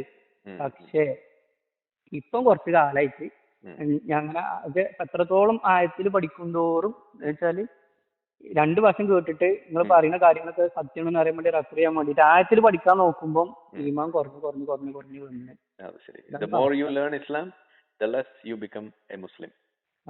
അതാണ് ഉണ്ടാവുക. പക്ഷെ ഞാൻ ഇപ്പോഴും വിശ്വാസിയാണോ എന്ന് ചോദിച്ചാല് എന്താ പറയാ, അതല്ല നിങ്ങൾ പറയുന്നതൊക്കെ ശരിയാണ്. പക്ഷെ എന്നാലും ഉള്ളിലൊരു എന്താ പറയാ, പിന്നെ പടച്ചോനില്ലാതെ പിന്നെ പ്രപഞ്ചം എങ്ങനെ അതൊക്കെ അങ്ങനെ. അപ്പൊ ഇങ്ങനെ വിചാരിച്ചാൽ ഇപ്പം കുലല്ലാഹു അത് അറിയുന്നത് അവിടുത്തെ അള്ളാന്ന് എഴുതിയെടുത്തൊക്കെ ഇപ്പം പ്രപഞ്ചം എന്ന് കൊടുക്കുകയാണ് വിചാരിച്ചോളി. ഈ വലിയ പ്രപഞ്ചം ഉണ്ടല്ലോ, അത് ഫുള്ള് അള്ളാഹ് പ്രപഞ്ചത്തിന് എന്താ അറബി പറയാന്ന് എനിക്കറിയില്ല. അപ്പൊ അങ്ങനെ ആയിക്കൂടെ? ഇതൊക്കെ അങ്ങനെ പഠിച്ചവൻ ആരുണ്ടാക്കിയതിന്റെ ഉത്തരം കിട്ടുകയാണെങ്കിൽ ഞാൻ ഓക്കെ. പക്ഷെ അതിന് ഉത്തരമല്ല എല്ലാം. ഇപ്പൊ നമ്മളെ വിഷയമല്ല അത് വേറൊരു ഡൊമൈനാണ്, നമ്മളുടെ വിഷയമേ അല്ല. നമ്മുടെ വിഷയം എക്സ് മുസ്ലിം എന്നുള്ള രീതിയിൽ ഇപ്പൊ ഞാനൊക്കെ അഡ്രസ് ചെയ്യുന്നത്, അങ്ങനെ ഒരു ദൈവം ഉണ്ടെങ്കിൽ തന്നെ അള്ളാഹു ആ ദൈവം ആവാനുള്ള ക്വാളിറ്റി ഉണ്ടോ ഇല്ലയോ എന്നുള്ളതാണ് നമ്മുടെ വിഷയം. ഖുറാന്റെ ബാക്കിൽ ഒരു അള്ളാഹു ഉണ്ട് എന്നുണ്ടെങ്കിൽ അത് വല്ലാത്തൊരു അള്ളാഹു. അതാണ് നമ്മൾ പറയുന്നത്. അല്ലാതെ ദൈവം ഉണ്ടോ ഇല്ലയോ എന്നുള്ളത് നമ്മുടെ വിഷയമല്ല. നിലവിൽ തെളിവില്ല. ഞാൻ സിനിമാ പാട്ടും സിനിമയൊന്നും കാണലില്ല. പക്ഷെ സിനിമാ പാട്ടും സിനിമയും ഒന്നും കാണാത്ത ഒരാള് ഈ വാറേപ്പിന്റെ ആയത്തെ എങ്ങനെ ഉൾക്കൊള്ളും? വെച്ചാല് നമ്മൾ തിയേറ്ററിൽ പോകുന്ന അന്യ സ്ത്രീകളെ കാണുന്നത് ഹറാം എന്നുള്ള രീതിയിലാണല്ലോ. അപ്പം ഈ നിസ്സാരപ്പെട്ട കാര്യം വലിയ തെറ്റ് നിസ്സാരപ്പെട്ടതായിട്ടാണ് ഖുറാനിൽ കാണുന്നത്. അതെ, എന്ന് വെച്ചാൽ ഇപ്പൊ നമ്മൾ പച്ചയ്ക്ക് പറയുകയാണെന്നുണ്ടെങ്കിൽ അടിമ ഭോഗം ഹലാലും സ്വയം ഭോഗം ഹറാമുമാണ് ഇസ്ലാമിൽ. അതൊക്കെ പറയാൻ മടിയിട്ടാണ്.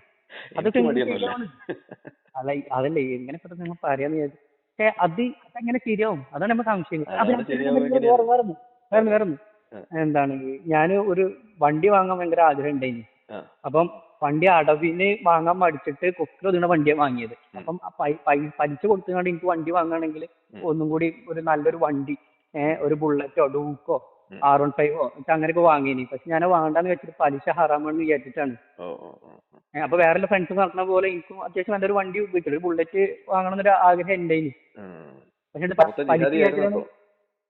പലിശ വിചാരിച്ചിട്ടാണ് ഞാൻ ചെയ്യാവുന്നത്. പക്ഷെ മൗലവിയുടെ വിഷയം എങ്ങനെയാണ് നിങ്ങളുടെ ഇടയിൽ? ഇപ്പൊ ഞാൻ നോക്കുമ്പോൾ അടിമ കച്ചവടം ഹലാല്, പലിശ ഹറാം. പലിശ ഹറാമും അടിമ കച്ചവടത്തിനെ കുറിച്ചാണ് ഞാൻ കണ്ട് ഫത്വൽ മൊയ്നില് ഖുറാന്റെ ഫത്വൽ മൊയ്നൊക്കെ ഞാൻ നോക്കി. അടിമ കച്ചവടത്തിന്റെ PDF ഫയൽ അടിമ കച്ചവടം ഹലാലാണ്. അടിമ കച്ചവടം ഹലാലാകുമ്പോൾ സ്ത്രീകളൊക്കെ കൊണ്ടുവന്നിട്ട് വയലിലുണ്ടോ ഇല്ലേ. പിന്നെ എന്താണ് ഈ 19-ാം നൂറ്റാണ്ടിലെ അടിമച്ചന്തയത്തെ വീഡിയോ ഉണ്ടല്ലോ കാലഘട്ടത്തിൽ ബ്ലാക്ക് ആൻഡ് വൈറ്റിലുള്ളത്, അതിൽ ഞാൻ ശരിക്കും കണ്ട് ഇബ്നു ഉമർ അടിമച്ചന്തയിൽ പോയിട്ട് അടിമ സ്ത്രീകളുടെ സാധനങ്ങൾ പിടിച്ചു നോക്കുന്നത് നിങ്ങൾ കണ്ടിട്ടില്ലേ? ഹദീസ് അത് ഞാൻ സെർച്ച് ചെയ്തപ്പോ നെറ്റിൽ വായിച്ചിരുന്നു. അപ്പൊ അതോ അതന്നെ. പിന്നെ ഫോൺ പറ്റൂല എന്ന് പറയും, എന്നിട്ട് ഇതൊക്കെ ചെയ്യുന്നത് എങ്ങനെ ശരിയാവുക? അതാണ് നമുക്ക് മനസ്സിലാവാത്തത്. ഇവരെ ഒരു ധാർമ്മിക ബോധം എന്താണെന്നുള്ളത് എത്ര ആലോചിച്ചിട്ട് നമുക്ക് മനസ്സിലാവണില്ല. ഒരു വശത്ത് ചെറിയ കാര്യങ്ങളൊക്കെ വലിയ തെറ്റായിട്ടും വലിയ തെറ്റുകളൊക്കെ നിസ്സാരമായിട്ടാണ് ഇവരെ ധാർമ്മിക ബോധം. അതാണ് പ്രശ്നം. ഇപ്പം ഫത്വൽ മൊയ്നിൽ കൊടുത്തത് ഞാൻ കണ്ടത് എന്താണ്, ഇതുണ്ടല്ലോ ഇത് അടിമച്ചന്ത അല്ല, അവരെ സ്ത്രീകളത് അത് ഒന്ന് വലുതും ഒന്ന് ചെറുതാണെങ്കിൽ അതിന് വില കറുപ്പിനും വെളുപ്പിനും വില, പിന്നെ മുടന്തനായാലും വില. അപ്പൊ ഇങ്ങനെ ഇതൊക്കെ നോക്കിങ്ങാണ്ട് അടിമ കച്ചവടം ചെയ്ത ആൾക്കാര് ആ പൈസ കൊണ്ട് മറ്റേ ജീവിക്കുക. അരി വാങ്ങി ഭക്ഷണം കഴിച്ചാല് ഹലാല്. നമ്മൾ പൈസ കൊടുത്തിട്ട് നമ്മൾ ആഗ്രഹം, നമ്മൾ അതിനൊരു അമ്മായിന്റെ കുട്ടിയൊന്നല്ലല്ലോ പൈസ വെറുതെ തരാനേ, ഓർക്ക് എന്തെങ്കിലും പ്രോഫിറ്റ് വേണ്ട. അപ്പൊ നമ്മൾ അതിന് പൈസ കൊടുത്താല് അത് ഭയങ്കര നരകത്തിൽ കടക്കുന്ന കിട്ടും. ഫിലിം കാണാൻ പാടില്ല. പക്ഷെ എന്താണ് ഇത് വാറേപ്പ് ഹലാല്. ഇപ്പൊ ഇവര് ഒരു കാര്യം കൂടി, ഇപ്പൊ ഇവര് ചോദിക്കുന്ന ഒരു ചോദ്യം ഉണ്ടല്ലോ, സ്ത്രീകളെ ഒബ്ജക്ടിഫൈ ചെയ്യുന്നു ആധുനിക ലോകം, ഇസ്ലാം അതിനെതിരാണെന്നാണ് പറയുന്നത്. എന്നുവെച്ചാല് അതായത് സ്ത്രീകളുടെ നഗ്നത, സ്ത്രീകളെ വെച്ചുകൊണ്ട് കച്ചവടം ചെയ്യുക, സ്ത്രീകളെ കൊണ്ട് കാണിച്ചുകൊണ്ട് പ്രലോഭനം ഉണ്ടാക്കുക. കൂടി ഞാൻ റീച്ചിൽ തോണ്ടിയപ്പോ ഒരാൾ പറഞ്ഞിട്ട് സ്ത്രീകളെ മാർക്കറ്റിങ്ങിന് വേണ്ടി ഉപയോഗിക്കാണെന്ന്. അല്ല, അപ്പൊ ഞാൻ ചോദിക്കുന്നത്, ഇസ്ലാമിൽ ഈ ഖുറാനിൽ എഴുതി വെച്ചിരിക്കുന്നത് നിങ്ങൾക്ക് സ്വർഗത്തിൽ പോയാൽ അവിടുത്തെ തുടുത്ത മുലകളുള്ള സ്ത്രീകളെ കിട്ടും, അത് ആരും തൊടാത്ത, എന്താണ് ജിന്നോ മനുഷ്യനോ ഒന്നും തൊടാത്ത തരത്തിലുള്ള എന്താണ് പ്യുവർ സ്ത്രീകളെ കിട്ടും, മെൻസസ് ഇല്ലാത്ത സ്ത്രീകളെ കിട്ടും എന്ന് പറഞ്ഞുകൊണ്ട് അവരുടെ ശരീര ഒടിവുകളെയൊക്കെ വർണ്ണിക്കുന്നത്, അതും എന്താ വ്യത്യാസമുള്ളത്? ശരിക്കും. പിന്നെ അത് മാത്രല്ല, ഈ മറ്റേ ഇസ്ലാമിക്ക് വരുന്ന ആൾക്കാർക്ക് സ്വർഗത്തിന് മാത്രമല്ല പറയുന്നത്, ഇസ്ലാമാക്ക് വരുന്ന ആൾക്കാർക്ക് യുദ്ധത്തിൽ പോയാലും സ്ത്രീകളെയാണ് ഓഫർ ചെയ്യുന്നത്. 9-ാമത്തെ സൂറത്തിലെ 49-ാമത്തെ വചനം ആണ് തോന്നുന്നത്, 48 or 49 ആണ് തോന്നുന്നത്. അതിൽ പറയുന്നത് മറ്റേ അവസാനമായിട്ട് മറ്റേ തബൂക്ക് യുദ്ധത്തിന് വേണ്ടി പോകാൻ പഠിച്ചിരുന്ന നിങ്ങൾക്ക് ബൈസാൻഡിയൻ സ്ത്രീകളെ സ്ത്രീകളെ കിട്ടുന്നതാണ് പറയുന്നത്. ഞാൻ ഇംഗ്ലീഷിലാണ് ഞാൻ വായിച്ചത് altafsir.com. അപ്പൊ ഈ altafsir.com ഇതൊക്കെ കണ്ടിട്ട് ഞാനിത് വെരിഫൈ ചെയ്യാൻ വേണ്ടിട്ട് പണ്ഡിതന്മാരോട് ചോദിച്ചപ്പോ അത് ജെനുവൻ ആയിട്ടുള്ള മുസ്ലിങ്ങളെ വെബ്സൈറ്റ് ആണെന്ന് എന്നോട് പറഞ്ഞു. അപ്പൊ പിന്നെ ധൈര്യമായിട്ട് പറയാം. അതായത് ബൈസാൻഡിയൻ വുമൻസ് പിന്നെ വെപ്പാട്ടികളായിട്ടും പിന്നെ എന്താണ് ഇത് എന്താണ് അവിടുത്തെ പുരുഷന്മാരെ അടിമകളായിട്ട് സേവകരായിട്ട് നിങ്ങൾക്ക് വേണ്ടതെന്നാണ് അതിൽ കൊടുത്തിട്ടുള്ളത്. അപ്പം യുദ്ധത്തിൽ പോകാൻ മടിച്ചു നിന്നപ്പം പെണ്ണ് കൂട്ടി കൊടുക്കാന്നല്ല ഇതിന് പച്ചക്ക് പറയാ. ഇതൊക്കെ ബാസിൽ കേൾക്കുമ്പോ എന്തായിരിക്കും ബാസിൽ തോന്നാന്ന് നിങ്ങൾക്ക് തോന്നണേ? ബാസിൽ എന്തോന്നാലും കുഴപ്പമില്ല. ബാസിനോട് മര്യാദക്ക് സംവാദത്തിന് വരാൻ പറയാം, അല്ലെങ്കിൽ അവന്റെ ചാനൽ കൂട്ടി പോകാൻ പറയാം, അല്ലെങ്കിൽ ഓന്റെ മതത്തിൽ നിന്ന് ഇപ്പൊ ഇന്റെ പോലത്തെ ആൾക്കാരെ കുറെ ആൾക്കാർ ഉണ്ടാവും എന്നുള്ളത് പറഞ്ഞു കൊടുത്താൽ മതി. ഇതൊക്കെ എങ്ങനെ താങ്ങും ബാസിൽ? ഓനോട് നേരിട്ട് മുഖത്തോക്കി പറയാൻ പറ്റൂല, അവനോട് അങ്ങനെ സംശയം ചോദിക്കാനും പറ്റൂല. അങ്ങനെ നമ്മൾ എന്തെങ്കിലും സംശയം ചോദിക്കുമ്പോഴത്തേന് ഓല് നമ്മളെ മുർത്തതായി ഓൻ മതം വിട്ടോ എന്നൊക്കെയുള്ള രീതിയിലാണ് നമ്മളെ കാണുന്നത്. ഇവരുടെ ചാനലിൽ നമ്മളൊക്കെ കമന്റ് ഇടുമ്പോ അല്ലെങ്കിൽ ഇതുപോലെ സ്വന്തം ഇന്ത്യർ ആയിട്ടുള്ള ആളുകൾ ചോദ്യം ചോദിക്കും, ആ കമന്റുകൾ നീക്കം ചെയ്യുന്ന എന്തിനാ? അത് ഞാനും ശ്രദ്ധിച്ചിട്ടുണ്ട്. കാരണം തീരെ ഓപ്പോസിറ്റ് ആയിട്ടുള്ള കമന്റ് വരുന്നില്ല, നല്ലത് മാത്രമേ ഉള്ളൂ. അങ്ങനെയല്ലല്ലോ, ഓപ്പോസിറ്റ് കമന്റ് എന്തായാലും വരുമല്ലോ. ഞാനൊക്കെ എത്ര കമന്റുകൾ ഇടാറുണ്ട്, ഒന്നും അവിടെ നിൽക്കാറില്ല, എല്ലാം അവിടെ നിന്ന് കളയും, അതാണ് ഉണ്ടാവാറില്ല. എന്നാ നമ്മളുടെ ചാനൽ നിങ്ങൾ നോക്കൂ, ബാസിന് കേൾക്കില്ലെന്ന് അറിയില്ല. ബാസിനോട് പറയാലോ എന്താന്ന് വെച്ചാല് ഒരുപാട് ആൾക്കാർ അയലുമ കയറിയ കോയിന്റെ പോലെ ഉണ്ടെന്നാണ് ഞാൻ മനസ്സിലാക്കുന്നത്.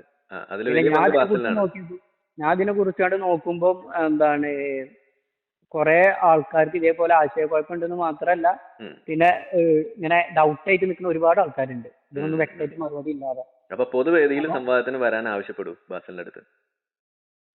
ബാസിൽ വരും വേണം, നമുക്കുള്ള സംശയങ്ങൾക്ക് മറുപടി തരും വേണം. ഓൺ ദ സ്റ്റേജ് ഓൺ സ്റ്റേജിൽ മറുപടി തരും വേണം. അല്ല വന്നിട്ട് കാര്യമില്ലല്ലോ, മറുപടി തരും വേണം. മറുപടി തന്നിട്ടില്ലെങ്കിൽ എന്താണ്, എന്തോ ഊടായ്പുണ്ടെന്നല്ലേ? അതെ, അത് കൺഫർമേഷൻ ആവുകയാണ്. അതെ, ഊടായ്പുണ്ട്. ഈ അയ്യൂബ് മൗലവിയെ കൊണ്ടുവന്നത് ബാക്ക് ഫയർ ചെയ്തു എന്നൊരു ചർച്ച നിങ്ങളുടെ ഇടയിലുണ്ടോ? അയ്യൂബ് മൗലവിന്റെ പ്രസംഗം ഞാൻ ഒരുപാട് കേട്ടിട്ടുണ്ട്. മൂപ്പര് ഒരിക്കലും ഇങ്ങനെ ഒരു വാദത്തിലേക്ക് തിരിച്ചു വരാനുള്ള കാരണം എന്താണെന്ന് മനസ്സിലായില്ല. ഞാൻ മൂപ്പരെ വീഡിയോ വരാൻ വേണ്ടി ഇങ്ങനെ നോക്കിയിരുന്നു, പക്ഷെ മൂപ്പര് അടിമത്തത്തിനെതിരെ ഇപ്പത്തെ പുതിയ മൂപ്പർക്ക് അടിമത്തം തെറ്റല്ല, ഈ കച്ചവടം, അടിമഭോഗം, ഈ വാറയ്പ് ഒന്നും തെറ്റല്ല എന്നുള്ള, ഈ തെറ്റാണ് ഒരു പക്ഷത്ത് അതിശക്തമായി ബാധിച്ച ഈ വ്യക്തിക്ക് ഇപ്പൊ അത് തെറ്റല്ല എന്ന് പറയാനുള്ള റീസന്റെ വീഡിയോ ഞാൻ കാത്തിരിക്കുകയാണ്, ഇതുവരെ ഒന്നും വന്നിട്ടില്ല. അല്ല ഞാൻ ചോദിക്കുന്നത്, ഇപ്പൊ അന്നൊരു സംവാദം നടന്നല്ലോ അയ്യൂബ് മൗലവിയും ജബ്ബാർ മാഷും തമ്മിൽ. ആ സംവാദം സത്യത്തിൽ ബാക്ക് ഫയർ ചെയ്തില്ലേ നിങ്ങൾക്ക്? അത് നമുക്ക് ബിലാലിന്റെ കാര്യമൊക്കെ ഞാൻ അപ്പോഴാ അറിയുന്നത്. ബിലാല് മറ്റേ ഈ കല്ല് കെട്ടി വെച്ചിങ്ങാണ്ട് ഇങ്ങനെ നടക്കുന്ന ഇത്, അപ്പം നോണയാണെന്ന് പറഞ്ഞോളേ tafsir.com പോയിട്ട് വാഹിദിന്റെ തഫ്സീർ നോക്കിയപ്പോ അതിൽ അതേപോലെ എഴുതി വെച്ചിട്ടുണ്ട്. ഈ വാഹിദ് എന്ന് പറയുന്ന ആള് നെറ്റിൽ അടിച്ചപ്പം 9ാമത്തെ സെഞ്ചുറിയിലൊക്കെയാണ് ജീവിച്ചത്. പിന്നെ 3 ജനറേഷനോ മറ്റേ നല്ല ആൾക്കാരെയൊക്കെ താബികളൊക്കെ നല്ല ഇതിൽ പെടുന്നൊക്കെ എന്തോ ഒരു ഹദീസ് ഉണ്ടല്ലോ. അപ്പൊ ഏതാണ്ട് അതിൽ വരുന്നത് അല്ലെങ്കിൽ അതിന്റെ അടുത്ത് വരുന്ന ആളാണ്. അപ്പം ഈ ഖുർആനിന്റെ ആയത്ത് ഇറങ്ങാൻ പശ്ചാത്തലം പഠിച്ച ഒരേ ഒരു വ്യക്തി വാഹിദി അറിയുന്ന പണ്ഡിതനാണെന്ന് നമ്മൾ ഇപ്പോഴാണ് അറിയുന്നത്. എനിക്ക് മനസ്സിലായത് ഇത്രയും വലിയൊരു ഖുർആനായത്ത് ഉണ്ടായിട്ട് ഒരൊറ്റ ആള് മാത്രമാണ് ഈ ആയത്ത് റിവീൽ ആവാതെ റീസണിനെ കുറിച്ച് പഠിച്ചതെന്ന് ആലോചിക്കുമ്പോൾ നമുക്ക് മനസ്സിലാവണില്ല. ബാക്കിയുള്ള പണ്ഡിതന്മാരും ഇപ്പൊ ഏത് ആയത്തിനെ കുറിച്ച് അടിച്ചാലും എല്ലാത്തിന്റെ ആയത്തിന്റെ അതിൽ കിട്ടണമില്ല. അപ്പം ഈ വാഹിദിന്റെ തഫ്സീറിൽ ഇത് പച്ചക്ക് എഴുതി വെച്ചിട്ടുണ്ട്. അങ്ങനെയാണെങ്കിൽ വാഹിദിന്റെ തഫ്സീർ ഫുള്ള് തള്ളണ്ടേ? അല്ല ഞാൻ ചോദിക്കുന്നത് മൊത്തത്തിൽ പിന്നെ ഞാൻ ബിലാലിന്റെ അങ്ങനെ പച്ചക്ക് വിശ്വസിക്കല. കാരണം എന്താ വെച്ചാൽ ഇതിൽ ഒരുപാട് കാര്യങ്ങളിൽ ഇന്നെ പോലെയുള്ള സാധാരണക്കാരെ കയ്യിൽ നിന്ന് മറച്ചിട്ടുണ്ട്. ഇപ്പം പറഞ്ഞില്ല, 5 സ്ത്രീകളെ കാണുമ്പോൾ കണ്ണ് താത്ത, ഇപ്പുറത്ത് വാറയ്ക്ക് കൂലി കിട്ടണ കാര്യമായിട്ട് കാണുന്നുണ്ട്. അപ്പം അപ്പൊ ഇത്രയും വലിയൊരു കാര്യം മറച്ചു വെച്ചിട്ട് ചെറിയ കാര്യം തെറ്റായി ഒറ്റയാണ് പണ്ഡിതന്മാർ നമുക്ക് പറഞ്ഞു തരുന്നത്. അപ്പം ഞാൻ വാഹിദിന്റെ തഫ്സീറിൽ എഴുതിയത് വിശ്വസിക്കും. എനിക്ക് പിന്നെ എന്തെങ്കിലും മനസ്സിലാക്കുന്നത് വെച്ചാൽ ഇവർ 5 ദിവസം പള്ളിയിൽ പോയി നിസ്കരിക്കാന്നൊക്കെയുള്ള ഒരുപാട് ചരിത്രങ്ങളും ഹദീസുകളൊക്കെ കാണുന്നുണ്ടല്ലോ. അപ്പൊ യുദ്ധത്തിൽ പിടിക്കപ്പെട്ട ഈ സ്ത്രീകളെ റേപ്പ് ചെയ്തിട്ട് പിന്നെ കുളിച്ചുകാണ്ട് ഇവർക്ക് പള്ളിയിൽ പോയിട്ട് എങ്ങനെ നിസ്കരിക്കാൻ വയ്ക്കുന്നത്? ആ സ്ത്രീകൾ സ്വാഭാവികമായിട്ടും കരഞ്ഞില്ലേ? ആ സ്ത്രീകളെ ഭർത്താക്കന്മാരെ ആലോചിച്ചിട്ട് ഇയാൾ അങ്ങനെ ചിന്തിക്കുന്ന എന്തുകൊണ്ടാ? അതൊരു തെറ്റാണെന്നുള്ളൊരു ധാരണയിലല്ലേ? ഇസ്ലാമിനെ സംബന്ധിച്ചിടത്തോളം സഫിയാന്റെ സ്റ്റോറി എങ്ങനെയാ നമുക്ക് ദഹിക്കണില്ല എന്നുവെച്ചാല് ഭർത്താവ് നച്ചുവിട്ടിട്ട് ആ ഭർത്താവിന്റെ ചോര മണ്ണെന്ന് വച്ചനീന് മുന്നേ എന്ന് പറഞ്ഞ പോലെ ബന്ധപ്പെട്ടു എന്നൊക്കെയാണ് ഹദീസിൽ കാണുന്നത്. ഞാൻ ചോദിക്കണത് ഇപ്പൊ ആ ഒരു ഹദീസ് ബനു മുസ്തലിഖ് ആ യുദ്ധം ഉണ്ടല്ലോ, അതിന്റെ കൊള്ള നടക്കുന്ന സമയത്ത് അറബി പെണ്ണുങ്ങളെ പൂശാമുട്ടി എന്ന് പറയുന്ന ആ ഒരു സാധനം, അതില് ആ സഹാബികൾ എന്താ ചോദിക്കുന്നത്? ഞങ്ങൾ അവരെ പൂശിക്കോട്ടെ എന്നല്ലല്ലോ ചോദിക്കുന്നത്. അല്ല, ചെയ്യണത് ശരിയാണോ അതുമല്ല ചോദിക്കുന്നത്. അവര് ചോദിക്കുന്നത് ശുക്ലം അകത്ത് കളയണോ പുറത്ത് കളയണോ എന്നുള്ളതല്ലേ? അത് ഞാൻ ചോദിക്കുന്നത്. അപ്പൊ അവരെ സംബന്ധിച്ചിടത്തോളം അവരെ ബലാത്സംഗം ചെയ്യുന്നത് ഒരു തെറ്റല്ല അവരെ സംബന്ധിച്ചിടത്തോളം. അത് അനുവദിക്കപ്പെട്ടിട്ടുള്ള കാര്യമാണ്. പക്ഷെ അവരുടെ സംശയം ഇത് കോയിറ്റസ് ഇന്ററപ്റ്റസ് പറ്റുമോ ഇല്ലയോ എന്നുള്ളതായിരുന്നു. അവിടെയാണ് ഈ പ്രശ്നം കിടക്കുന്നത്. ആ ചിന്തയാണ് നമുക്ക് നമ്മളുടെ ആധുനിക മൂല്യബോധമായിട്ട് നമുക്ക് ചേർന്ന് വരാത്തത്. ഞാനെപ്പോഴും പറയാറുണ്ട്, ഈ ഒരു ഹദീസ് ഞാൻ സലഫി പള്ളിയിൽ പോകുമ്പോൾ കോൺട്രാസെപ്ഷൻ പറ്റുമോ എന്ന് ഒരാൾ സംശയം ചോദിച്ചപ്പോൾ അതിന് മറുപടിയായിട്ട് കോൺട്രാസെപ്ഷൻ 6-ാം നൂറ്റാണ്ടിൽ വരെ മുഹമ്മദ് നബി ചർച്ച ചെയ്തിട്ടുണ്ട് എന്ന് കാണിക്കാൻ വേണ്ടിയിട്ട് ഇതേ ഹദീസാണ് അന്ന് കോട്ട് ചെയ്യുന്നത്. അന്ന് അത് കേട്ടിട്ട് ഞാൻ അൽഹംദുലില്ലാ എന്ന് പറഞ്ഞ ആളാണ്. ഇപ്പൊ അത് കേൾക്കുമ്പോൾ അൽഫഹം എന്തില്ല എന്നാ പറയാറ്. വെച്ചാല് എനിക്കൊക്കെ ഉണ്ടായ പോലെ അത് എന്താണ് സാഹചര്യം എന്ന് അറിയാതെ വിശ്വസിച്ചു. അതെ, അന്നത് കേൾക്കുമ്പോ അന്നത്തെ കാലത്ത് അസല് ചെയ്യാന്ന് പറയുന്നത് നബി പെർമിറ്റ് ചെയ്തിട്ടുണ്ട്, ചെയ്താലും ചെയ്തില്ലെങ്കിലും കുഴപ്പമില്ല എന്നാ പറഞ്ഞിരിക്കുന്നത്.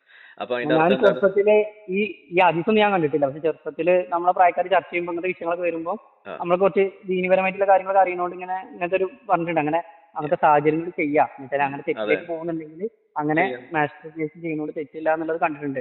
അപ്പൊ അതിനിങ്ങനെ അതാ പറഞ്ഞത്, ഇതിൽ കോൺട്രാസെപ്ഷന്റെ കാര്യമാണ് ഇവിടെ ഉപയോഗിക്കുന്നത്. ഇപ്പൊ കോൺട്രാസെപ്ഷൻ എന്ന് പറഞ്ഞാൽ അറിയാലോ, ഇപ്പൊ കോണ്ടോം ഉപയോഗിക്കുക അങ്ങനെയുള്ള സാധനങ്ങൾ. അപ്പൊ അത് ചെയ്യാൻ പാടുണ്ടോ ഇല്ലേ എന്ന സംശയം ഒരു വിശ്വാസി ചോദിക്കുമ്പോൾ അത് അസല് ചെയ്യാന്ന് പറയുന്നത് നബി സമ്മതിച്ചിട്ടുണ്ട്, അതൊരു പാർട്ട് ഓഫ് കോൺട്രാസെപ്ഷൻ ആണ്, അതുകൊണ്ട് നിങ്ങൾക്ക് ഇതും ഉപയോഗിക്കാം എന്ന് പറയാൻ വേണ്ടിയിട്ട് എടുത്ത് ഉന്നയിച്ച ഹദീസ് ഇതാണ്. ഇങ്ങനെ ഒരു ഹദീസ് ഞങ്ങളെ ജീവിതത്തിൽ തന്നെ ഒരുപാട് ആൾക്കാർക്ക് കോണ്ടിടാൻ പാടില്ല എന്ന് പറയുന്ന ആൾക്കാരുണ്ട്. അതെ, തെറ്റാണെന്ന് പറയുന്ന ആൾക്കാരുണ്ട്, തെറ്റല്ല എന്ന് പറയുന്ന. അതുകൊണ്ടാണല്ലോ ഇസ്ലാം വളരെ വേഗത്തിൽ വളരുന്നത്, പെരുകുന്നത്.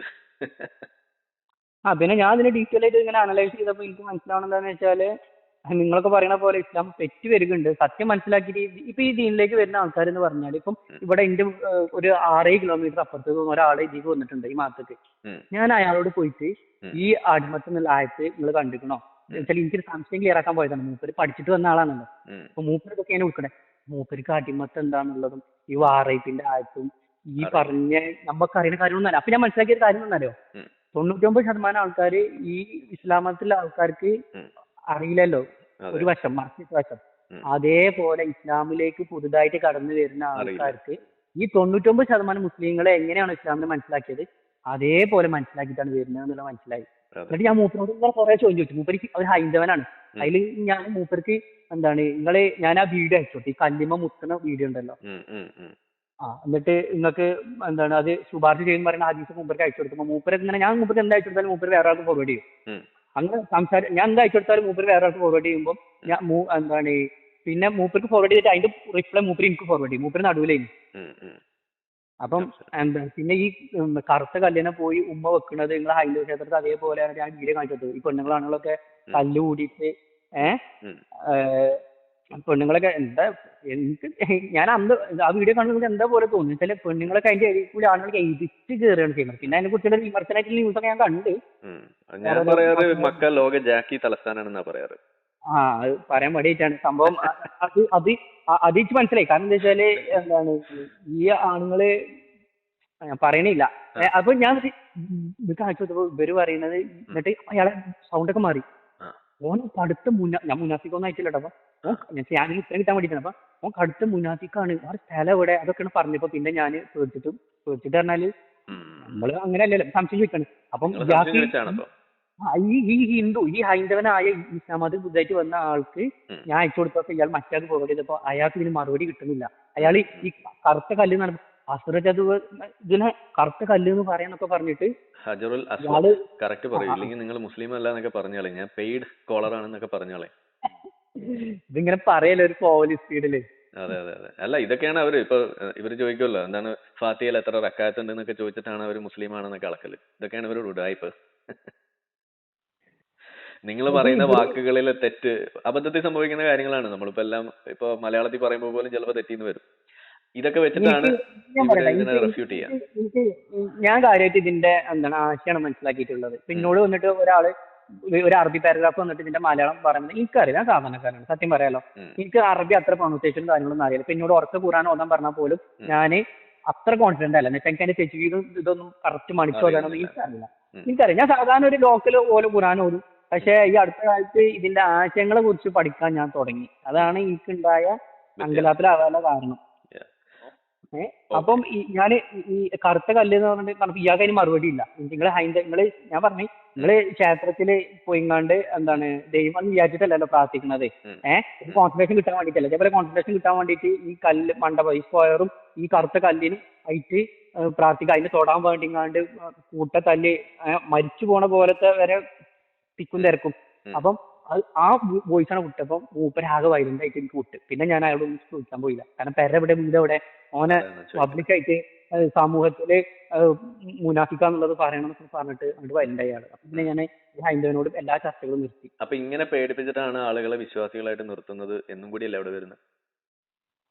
ഞാൻ പിന്നെ എന്താണ് ഈ അത് പിന്നെ ഈ മതം വിട്ട ആൾക്കാർ അതൊക്കെ ഞാൻ അങ്ങനെ വീഡിയോസ് ഒരുപാട് കണ്ട്.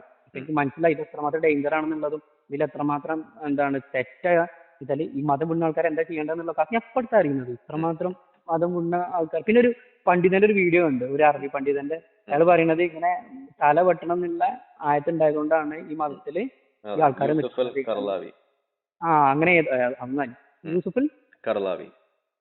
അതൊക്കെ ഇത് ഞാൻ ഈ അടുത്തായിട്ടാണ് ഈ മറ്റേ യൂട്യൂബില് മറ്റേ നിങ്ങളൊക്കെ പോലത്തെ ആൾക്കാരെ ചാനൽ സബ്സ്ക്രൈബ് ചെയ്യാൻ തുടങ്ങിയത്. അപ്പൊ അതേപോലെ ഇൻസ്റ്റയിൽ ഇങ്ങനെ ചെയ്തപ്പോൾ നമ്മളിങ്ങനെ നോക്കുമ്പോൾ നമുക്ക് പിന്നെ എന്തല്ല ഇൻസ്റ്റാഗ്രാമിൽ നമ്മൾ എങ്ങനെ പോണെന്ന് വെച്ചാൽ അത് മാത്രമേ നമുക്ക് കാണിക്കുള്ളൂ. അപ്പൊ ഞാൻ ഈ നിങ്ങളെ പേജും ഇതേപോലത്തെ മറ്റേ പേജ് മാത്രമേ എൻ്റെ അടുത്തുള്ളൂ. അപ്പൊ നിങ്ങളെ പേജൊക്കെ ഫോളോ ചെയ്യുമ്പോഴാണ് ഇതിൽ ഇങ്ങനൊക്കെ ഒരു വശമുണ്ട്, ഇങ്ങനൊക്കെ ആയത്തുണ്ട്, ഹദീസ് ഉണ്ട്. അപ്പൊ ഇന്നത്തെ ഹദീസ് ആയത്തൊക്കെ കണ്ടാൽ ഞാൻ അപ്പൊ പോയി നോക്കും. അപ്പൊ പോയി നോക്കുമ്പോ അങ്ങനെ ഹദീസ് ഉണ്ട്, അങ്ങനെ ആയത്തുണ്ട്. പക്ഷെ അത് അങ്ങനെ ആ ഹദീസ് കാണുമ്പോഴാണ് ഇപ്പൊ ഞാൻ ഈ അയലുമൊക്കെ ഒരു അവസ്ഥയായത്. ഇപ്പൊ അങ്ങോട്ടും ഇല്ല പറഞ്ഞ പോലെ ഇങ്ങനെ എന്താണ് ഉൾക്കൊള്ളാൻ പറ്റണില്ല, എന്തൊരു പിടുത്തം കിട്ടില്ല, ഒറ്റും പിടിയും കിട്ടണില്ല. അതാ പ്രശ്നം. സംവാദം ഒന്ന് കേൾക്കണം ആഗ്രഹം, നല്ല ആഗ്രഹമുണ്ട്. അപ്പൊ ആ അയിലമലത്തെ കോഴി അവസ്ഥ മാറണമെങ്കിൽ എന്ത് വേണമെന്നാണ് നിങ്ങൾ പറയുന്നത്? ബാസിൽ സംവാദത്തിന് പൊതുവേദിയിലേക്ക് വന്നാൽ അതിൽ ബാസിൽ പൊതുവേദിയിൽ വരണം. എനിക്കുണ്ടല്ലോ, ഞാൻ ഇസ്ലാമിലുള്ള എല്ലാ സംശയങ്ങളും ഞാൻ വാദം നോക്കാം. എനിക്ക് ഒരൊറ്റ ആയത്തിന് എനിക്ക് മറുപടി കിട്ടിയാൽ മതി. ഏതാണ് ആയത്ത്? ഈ 4-ാമത്തെ സൂറത്തിൽ 24-ാമത്തെ വചനം. ഈ ഒരു വചനം 4:24. ഈ ഒരു വചനമാണ് എന്നെ ഇസ്ലാമിന്റെ മറുവശം പഠിപ്പിക്കാൻ വേണ്ടിയിട്ട്, എന്നുവെച്ചാൽ നോക്കാൻ വേണ്ടിയിട്ട് പ്രേരിപ്പിച്ചത്. എന്നുവെച്ചാൽ ഇതേപോലത്തെ ഉൾക്കൊള്ളാൻ പറ്റാത്ത ആയത്തുകൾ ഇതിൽ വേറെ ഉണ്ടോ എന്നുള്ളത് നോക്കാനും ഹദീസുകളും ഇതൊക്കെ മതപണ്ഡിതന്മാര് പറയുന്നത് അല്ലാത്ത രീതിയിൽ എനിക്ക് ഒറ്റക്കായിട്ട് പഠിക്കണം തോന്നാൻ പ്രേരിപ്പിച്ചത് 4-ാമത്തെ സൂറത്തിലെ 24-ാമത്തെ വചനാണ്. അപ്പൊ ഞാൻ ചോദിക്കുന്നത്, ഇപ്പൊ ബാസില് പൊതുവേദിയിൽ അവിടെ വരുമ്പോ നിങ്ങൾക്ക് അവിടെ വന്നിട്ട് ഈ ചോദ്യം അവിടെ വേദിയിൽ വെച്ച് ചോദിച്ചൂടെ? ചോദിക്കാൻ പറ്റൂല. നമ്മൾ ആളാരാന്ന് പറഞ്ഞ പ്രശ്നമില്ല. നിങ്ങൾ വീഡിയോ എടുത്ത് വിട്ടാല് മതം വിട്ടു എന്ന് പറഞ്ഞ നാട്ടിൽ പ്രശ്നം ഉണ്ടാകും. അല്ല, നിങ്ങൾക്ക് വിശ്വാസി എന്നുള്ള നിലയ്ക്ക് ഈ സംശയം ന്യായമല്ലേ? ചോദിക്കാലോ, സംശയം ചോദിക്കാലോ. സംശയം ചോദിച്ചു എന്നതിന്റെ പേരിൽ ഇസ്ലാമിൽ എന്തെങ്കിലും പ്രശ്നം ഉണ്ടാവും? അതെ, ഞാൻ ആൾറെഡി സംശയം ചോദിച്ചതുകൊണ്ട് തന്നെ ഇവിടെ ആൾക്കാർക്ക് ഇങ്ങനെ ഒരു എന്താ പറയാ, അല്ല ആൾക്കാർക്ക് എന്തോ ഒരു ഇതുള്ള പോലെയാണ് നമ്മളോട്.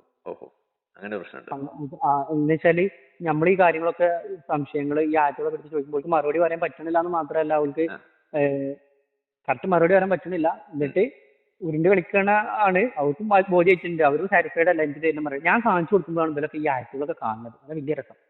വലിയ 5 വക്ത് നിസ്കരിക്കാൻ വരുന്ന ആൾക്കാരാണെങ്കിലും നമ്മൾ കാണിക്കുമ്പോഴാണ് ഇങ്ങനെ ആയത്ത് ഇതിൽ ഉണ്ട് എന്നുള്ളതിനെ ഇവരെ അറിയുന്നത്. അപ്പൊ എന്താന്ന് വെച്ചാല് എനിക്ക് എങ്ങനെ ഫസ്റ്റ് വിട്ടത്, യുദ്ധത്തിന് പോണ സമയത്ത് എതിർവശങ്ങളിൽ ആൾക്കാരുണ്ട്. അപ്പം യുദ്ധത്തിന് നമ്മൾ പോവാണ്. ഇപ്പൊ ഞാൻ അങ്ങനെ നടന്നു പോവാണ് ടൗണിൽ കൂടെ. പിന്നെ ഒരാൾ കൊല്ലാൻ വന്നാല് എന്റെ സ്വയം ജീവന്റെ രക്ഷയ്ക്ക് വേണ്ടിയിട്ട് ഞാൻ അയാളെ കൊന്ന്, അത് തെറ്റാണെന്ന് പറയാൻ പറ്റൂല. എന്നുവെച്ചാൽ എന്റെ ജീവൻ പോവല്ലെങ്കിൽ. അപ്പൊ അതേപോലെ യുദ്ധത്തിൽ ഇങ്ങോട്ട് വന്നപ്പം എന്താണ് പ്രവാചകന് സാബിന് കൊല്ലാൻ വന്നപ്പം ആ കൊല്ലാൻ വന്ന ആൾക്കാരെ കൊന്നു. ഓക്കെ. പക്ഷെ ഞാൻ അങ്ങനെയാണ് ഈ യുദ്ധങ്ങളൊക്കെ വിചാരിച്ചിരുന്നത്. പിന്നെയാണ് മനസ്സിലായത് ഇവര് കുറെ ദൂരല്ല, കിലോമീറ്റർ ദൂരല്ല ഗോത്രങ്ങൾ പോയിട്ട് അവിടെ പോയി അറ്റാക്ക് ചെയ്തതിന്റെ ശേഷം അവരെ കൊന്നിട്ട് പോവല്ല.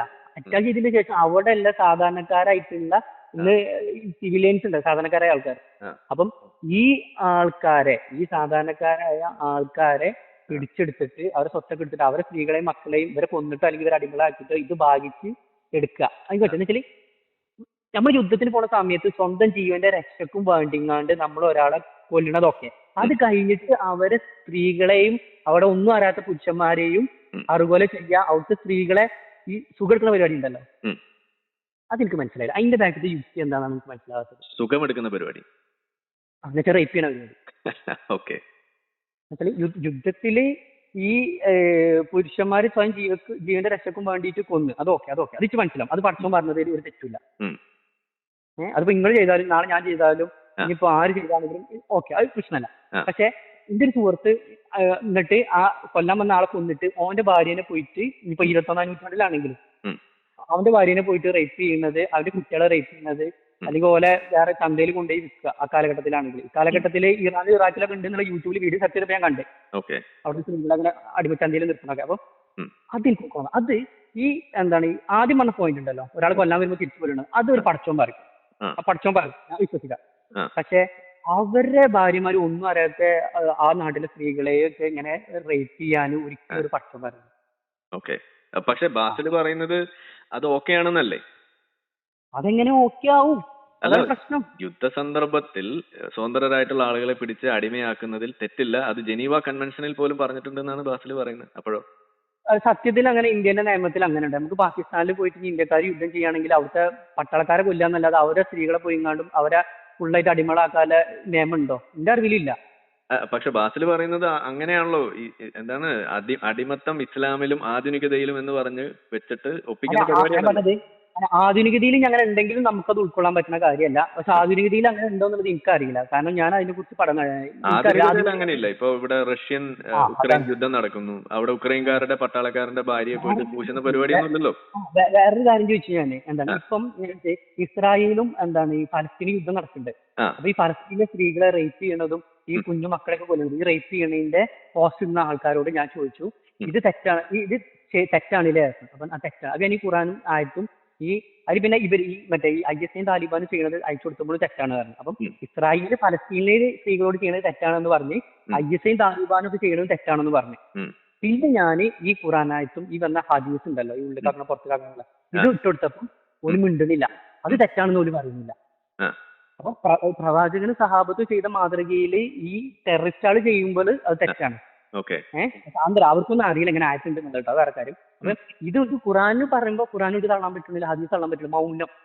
ഓല പേരിൽ നടക്കുന്നത് ഉൾക്കൊള്ളാൻ പറ്റൂല. പ്രവാചകന് സഹാബത്ത് ചെയ്തത് റേപ്പ് അല്ല, മധുവിതാണെന്നും പറയില്ല, റേപ്പ് ആണെന്നും പറയില്ല, മുണ്ടാതെ അല്ല മുഹമ്മദ് നബി ചെയ്തതല്ലേ ആണ്. പക്ഷെ അവരെ സമ്മതിക്കണില്ല. പക്ഷെ എനിക്കത് മധുവിതായിട്ട് അംഗീകരിക്കാൻ പറ്റണില്ല, അതാണ് എന്റെ പ്രശ്നം. മധുവിധു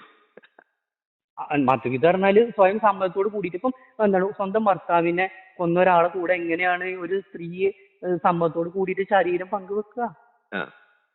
അതെനിക്ക് മനസ്സിലാവണില്ല. നിങ്ങൾ ഈ ചോദ്യം ബാസിലിനോട് ചോദിച്ചിട്ടുണ്ടോ? ബാസിലിനൊന്നും ഞാൻ കാണുന്നില്ല. ഓരൊക്കെ വലിയ സ്റ്റേറ്റ് ലെവൽ ആൾക്കാരല്ല, നമ്മളൊക്കെ ഈ ശാഖയിലുള്ള ആൾക്കാരല്ല. അല്ല ഈ സംശയം നിങ്ങൾ എവിടെയെങ്കിലും പങ്കുവെച്ചിട്ടുണ്ടോ?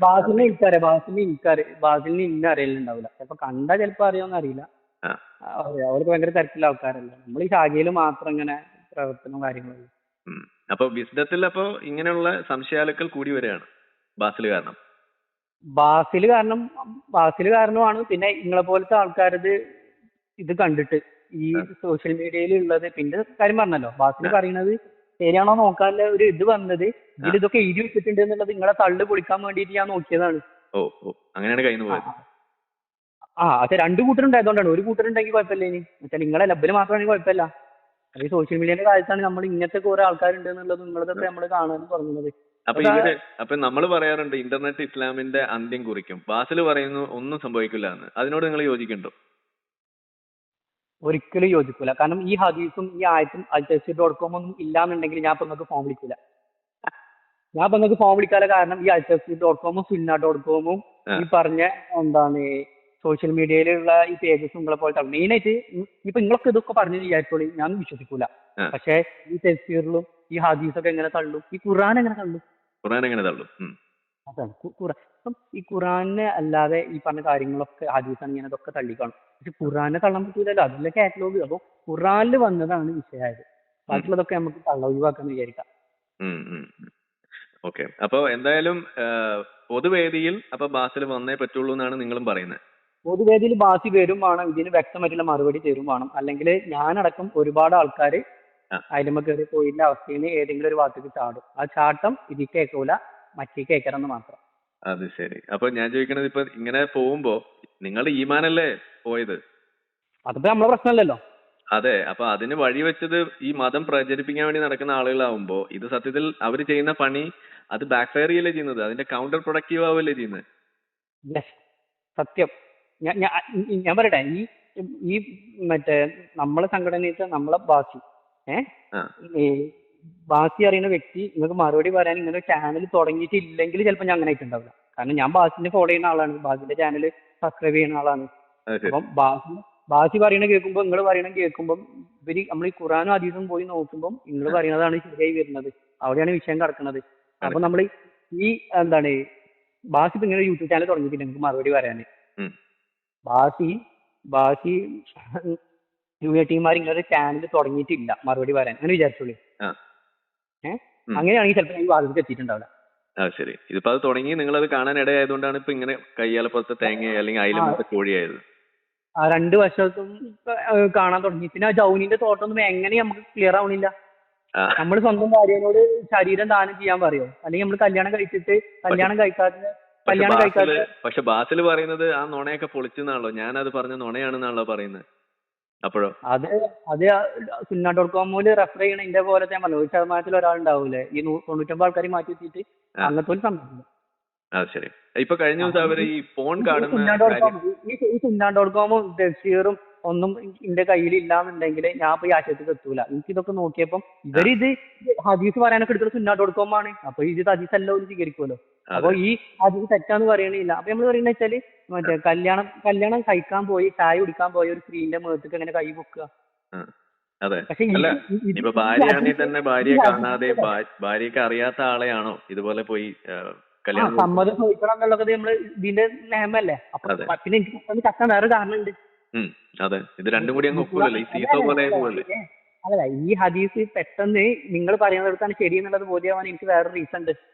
ആ റീസൺ എന്താന്ന് വെച്ചാൽ ഇസ്ലാമിൽ മുത്തുവാന്ന് പറയുന്നതും പിന്നെ 33-ാമത്തെ സൂറത്തിൽ 50-ാമത്തെ വചനത്തിലാണെന്നാണ് ഞാൻ തോന്നുന്നത് ഈ ദാനം ചെയ്യുന്ന സ്ത്രീകളെ കുറിച്ചാണ് പറയുന്നുണ്ടല്ലോ. എന്നിട്ട് ആയിഷ ട്രോളിനുണ്ട്, അതാണ് വേണ്ടി തന്നെ ഉണ്ടത്. ആയിഷ പറയും നിങ്ങളെ പഠിച്ചോ നിങ്ങളെ കാര്യം ആക്കാൻ വേണ്ടി ഇങ്ങാണ്ടുള്ള എന്താണ് അത് മമ്മായിമോള് തെറ്റില്ല ചെയ്ത് 33-ാമത്തെ ഞാൻ വിമർശനങ്ങളുടെ ആയത്തുകളാണ് ഞാൻ കൂടുതൽ ഫോക്കസ് ചെയ്ത് പഠിക്കുന്നത്. അപ്പൊ 33-ാമത്തെ സൂറത്തിൽ 50-ാമത്തെ വചനത്തിൽ അമ്മായിമോള് തെറ്റിയുള്ള വിശദമായിട്ട് ഈ ആയിഷ ഈ ട്രോളിനത് ട്രോൾ പറഞ്ഞാല് നിങ്ങളെ പഠിച്ചോ എന്നൊക്കെ പറഞ്ഞിട്ട് പ്രവചനം ആകുന്ന പോലെ പറയുന്നുണ്ട്. അപ്പൊ ഈ ദാനം ചെയ്യുന്ന സ്ത്രീകൾ അവിടെ ആ ആയത്തിൽ കൊടുത്തിട്ടുണ്ട്.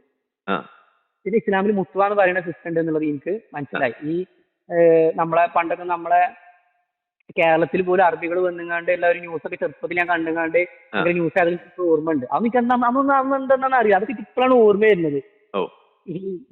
അങ്ങനെ ഒരു അറബി കല്യാണം പറഞ്ഞിട്ട് ഇവിടെ ചെറിയ പെണ്ണുങ്ങളെ കല്യാണം കഴിച്ചിട്ട് പിന്നെ വയ്യാതാരാവുക ന്യൂസായി ഭയങ്കര പ്രശ്നമായി. ഇപ്പൊ എന്റെ അറിവിൽ അങ്ങനെ എല്ലാ തോന്നുന്നു, നമ്മുടെ നാട്ടിലൊന്നും ഇല്ലാ തോന്നുന്നു അറബി കല്യാണം.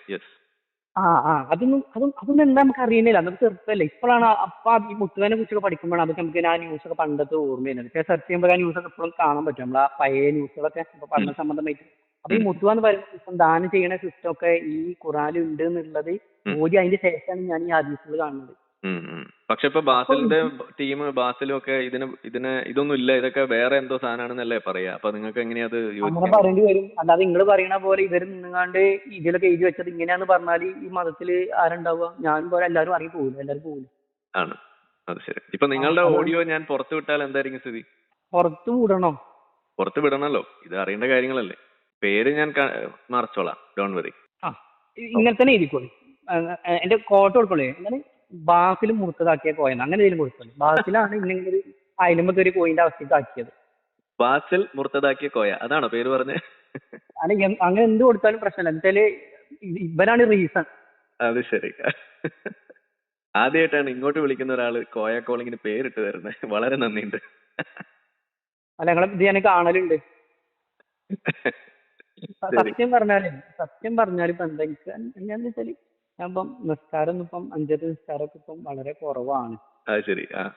അതായത് ഞാൻ പോലും അറിയാതെ അങ്ങനെ ആയി പോയതാണ്, അറിഞ്ഞുകൊണ്ട് ചെയ്തതല്ല. അപ്പൊ നിസ്കരിക്കാൻ നിൽക്കുമ്പോ ഒന്നാമത്തെ പ്രശ്നം എന്താ വെച്ചാൽ ഈ ആയത്തുകളൊക്കെ ഓർമ്മ വരുമ്പോ കയ്യും കെട്ടി നിൽക്കാൻ വയ്ക്കണില്ല. അപ്പൊ ഞാനൊരു ചെറിയ നോട്ടപ്പുള്ളിയാണ്. അപ്പൊ എന്താ വെച്ചാൽ എന്റെ വോയിസ് മാറ്റാതെ നിങ്ങൾ ഇടരുത് കേട്ടോ. നമുക്ക് നോക്കട്ടെ, എന്തൊരു വഴി ഉണ്ടാക്കാം. നിങ്ങൾ ധൈര്യമായിട്ട് ഇരിക്കുന്നു. ഇതൊരു മാനവിക ഒരു സേവനമല്ലേ ഇത് ചെയ്യുന്നത്. ബാസിലിനെ പോലെയുള്ള കള്ളനാണയങ്ങൾ നമ്മൾ തുറന്നു കാണിക്കണ്ടേ? അതിന് നിങ്ങളും കൂടി പുറത്തേക്ക് വന്നു. ഇപ്പൊ അയ്യൂബ് മൗലവി ചെയ്ത പണി സത്യത്തിൽ അത് ബാക്ക് ഫയർ ചെയ്തു എന്നാണ് അവർ പറയുമെങ്കിൽ, നിങ്ങൾ ചെയ്യുന്ന പണി സത്യത്തിൽ ഇത് വലിയ മാറ്റം ഉണ്ടാക്കുകയാണ് ചെയ്യുക. ഈ അയ്യൂബ് മൗലവി ഞാൻ അയാളെ കുറിച്ച് പഠിച്ചു. പഠിച്ചപ്പോൾ ഞാൻ അറിഞ്ഞത് മൂപ്പര് മതം വിട്ടിട്ട് മൂപ്പരെ ജീവിക്കാൻ അനുവദിച്ചിട്ടില്ല. പറയാൻ പാടുന്നോന്ന് അറിയില്ല, ഞാൻ അറിഞ്ഞ കാര്യമാണ്. മൂപ്പര് ഫിനാൻഷ്യലായിട്ടും സാമ്പത്തികമായിട്ടും എന്നുവെച്ചാൽ ഒരു മനുഷ്യനെ എത്രമാത്രം എന്താണ് ജീവിതമാർഗം മുട്ടിക്കാൻ പറ്റും അത്രമാത്രം മൂപ്പരെ മുട്ടിക്കുക. നിങ്ങളൊന്നും പോലെ ഫിനാൻഷ്യലി സെറ്റപ്പ് അല്ല അദ്ദേഹം. അപ്പം അയാളെ എല്ലാ നിലക്കിലും ആൾക്കാർ ഉപദ്രവിച്ചിട്ട് വീഡിയോ തന്നെ പറഞ്ഞു ചെയ്ത് മറ്റേ കരിമ്പിലാട്ടല്ലേ അയാൾ തന്നെ പറഞ്ഞു, ഞാൻ ആത്മഹത്യന്റെ വക്കുന്നാണ് ഞാൻ തിരിച്ചു വന്നതെന്ന് പറയുന്ന ഒരു ഇത് ഞാൻ കേട്ടിട്ടുണ്ട് അല്ലെ. ആ ആത്മഹത്യന്റെ വക്കിന് ഞാൻ തിരിച്ചു വന്നെന്ന് പറഞ്ഞാൽ മൂപ്പര് അത്രയും പ്രയാസപ്പെട്ടെന്നല്ലേ. മൂപ്പർക്ക് ജീവിക്കാൻ ഒരു മാർഗം ഒരു വഴിയും ഇല്ല എന്നപ്പം അയാൾ വീണ്ടും ഇതിലേക്ക് തിരിച്ചു വന്നു എന്നുള്ളതാണ് ഞാൻ മനസ്സിലാക്കുന്നത്. അല്ലെങ്കിൽ മൂപ്പര് മറുപടി പറയാം. എനിക്ക് എന്താ വെച്ചാല് അടിമത്തം എന്നുള്ള വിഷയം അവിടെ നിൽക്കട്ടെ. എനിക്ക് 4-ാമത്തെ സുഖത്തിൽ 24-ാമത്തെ വചനം ഈ വാർ റേപ്പ് ഉണ്ടല്ലോ അതിന് എനിക്ക് ഉൾക്കൊള്ളാൻ പറ്റിയ ഒരു മറുപടി എനിക്ക് തന്നാല് ഞാൻ എന്റെ ബാക്കി സംശയങ്ങൾ മാണ്ടാന്ന് വെക്കാം. ഓക്കെ, അത് ഒന്നെങ്കിൽ അയ്യൂബ് മൗലവി തരണം അല്ലെങ്കിൽ ബാസിൽ തരണം. ആരെങ്കിലും തന്നാ മതി, ആർക്കും ഉത്തരമില്ല, അതാ പ്രശ്നം. അപ്പൊ ബാസിലിനോട് അപ്പൊ പൊതുവേദിയിൽ വരണം എന്ന് പറയുന്നതിന്റെ കാരണം ഇതാണ്. അപ്പൊ പൊതുവേദിയിൽ വന്നിട്ടുണ്ടെങ്കിൽ ബാസിലിനോട് എനിക്ക് പറയാനുള്ളത് ഇപ്പം ഓലെ മുഖത്ത് നോക്കി പറയാൻ പറ്റൂല. കുറച്ച് ആൾക്കാര് മുനാഫിക്ക് മുറിച്ചതൊക്കെ ആയി പോവാൻ ചാൻസ് വളരെ കൂടുതലാണ്. ഓക്കെ, അപ്പൊ എന്തായാലും ബാസിൽ കേൾക്കുമെന്ന് വിചാരിക്കുന്നു. എന്തായാലും താങ്കൾ ഈ കോൾ ചെയ്യാൻ വേണ്ടി മുന്നോട്ട് വന്നത് വളരെ നന്നായി. നമുക്കത് അതിന് മുന്നേ ട്രൈ ചെയ്തിന്, പക്ഷേ കിട്ടാത്തതുകൊണ്ടാണ്. പിന്നെ എല്ലാത്തിനും ഒരു സമയമുണ്ട് ദാസ, സോറി എല്ലാത്തിനും ഒരു സമയമുണ്ട് കോയ. ഇപ്പൊ ഒരു മടി ഇങ്ങനെ ഉണ്ടായിരുന്നു, ഇത് എങ്ങനെ ഇപ്പൊ ഇത് എന്താവും എന്നുള്ളത് ഈ നിങ്ങൾ റെക്കോർഡ് ചെയ്ത് കൊണ്ടുവന്നൊക്കെ ആലോചിച്ചിട്ടാണ് ഞാൻ അങ്ങനെ മടിച്ചിരുന്നത്. പക്ഷെ ഇതിപ്പോ പുറത്തു വരുമ്പോ പറയാൻ ഞാൻ നിങ്ങളെ കാശ് കൊടുത്ത് വിളിപ്പിച്ചെന്നാട്ടോ പറയാ. അപ്പൊ അങ്ങനെ ഒരു വാദം വന്നാൽ നിങ്ങൾ ബാസിലുമായിട്ട് നേരിട്ട് സംവദിക്കാൻ തയ്യാറാണോ? തയ്യാറാണ്, പക്ഷെ നമ്പർ കിട്ടാൻ പാടില്ല. അല്ല, ഞാൻ പറയുന്നത് അങ്ങനെ ഒരു സംഭവം വന്നു കഴിഞ്ഞാൽ, ഒരു ആരോപണം വന്നു കഴിഞ്ഞാൽ നിങ്ങൾ ആ സംവാദം നമുക്കൊക്കെ പകരം നിങ്ങൾ പോയി ഏറ്റെടുക്കും ഒരു വിശ്വാസി എന്നുള്ള നിലയ്ക്ക്. എന്റെ നമ്പറിന്റെ ഐഡന്റിറ്റി അറിയില്ലെങ്കിൽ എനിക്ക് ഈ ആയത്തിന്റെ മറുപടി കിട്ടണം. എനിക്ക് ഒറ്റ ആയത്ത് മതി, വെള്ളം കുടിപ്പിക്കാൻ, അതിന് മറുപടി വന്നു. ഓക്കെ, അപ്പൊ വളരെ വിളിച്ചതിന്. ഇപ്പൊ മാര്യത്തിൽ കിബിതിയുടെ കാര്യം കൂടി ഒന്ന് ചോദിക്കണം ബാസിലിനെ കാണുകയാണെങ്കിൽ. അത് സമ്മാനം കിട്ടിയതല്ലേ? അതെ, അത് ചോദിക്കുക. ബാസിലിനോടെ കൊണ്ടൊന്ന് പറയില്ല, യുദ്ധത്തിൽ മാത്രമേ കിട്ടുള്ളൂ എന്നാണല്ലോ പറയുന്നത്. അപ്പൊ മാര്യത്തിന് എവിടുന്ന് കിട്ടി എന്നുള്ളതും കൂടി ഒന്ന് പറയിപ്പിക്കണം. ഓക്കെ ശരി. അപ്പൊ എന്തായാലും വിളിച്ചതിന് നന്ദി. Thank you so much for calling. Basil മുർത്തദാക്കിയ കോയ അതല്ലേ പറഞ്ഞു? അല്ല, അങ്ങനെ ഏതെങ്കിലും ഒന്ന് കൊടുത്തു. ശരി, ആയിക്കോട്ടെ. നിങ്ങൾ തന്നെ സജസ്റ്റ് ചെയ്ത പേരാണ്, തീർച്ചയായിട്ടും പരിഗണിച്ചിരിക്കും. ഓക്കെ, ബാസിൽ മുർത്തദാക്കാൻ പോണ കോയ. ഓക്കെ ശരി. 10% ഒരു പ്രതീക്ഷയിൽ നിൽക്കുന്നുണ്ട് സംവാദത്തിന് വേണ്ടിയിട്ട്.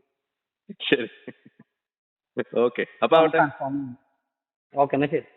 ബൈ. നമ്മളെ വീഡിയോ കണ്ടുകൊണ്ടിരിക്കുന്ന ആളുകൾ ചാനൽ സബ്സ്ക്രൈബ് ചെയ്തിട്ടില്ല എന്നുണ്ടെങ്കിൽ അത് ചെയ്ത് നമ്മളെ സപ്പോർട്ട് ചെയ്യുക.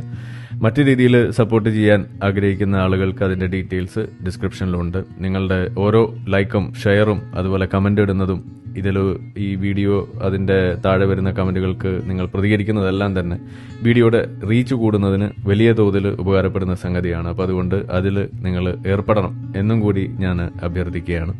മറ്റുള്ള രീതിയിലുള്ള സപ്പോർട്ട് തുടർന്നും നിങ്ങളുടെ ഭാഗത്തുനിന്നുണ്ടാവും എന്ന് പ്രതീക്ഷിക്കുന്നു.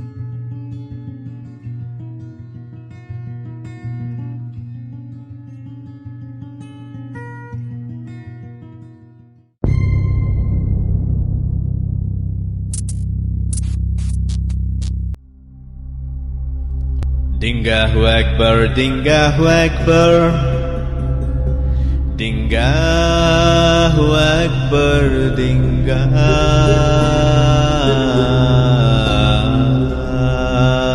Akbar. Ashhadu an la ilaha illa Dingah.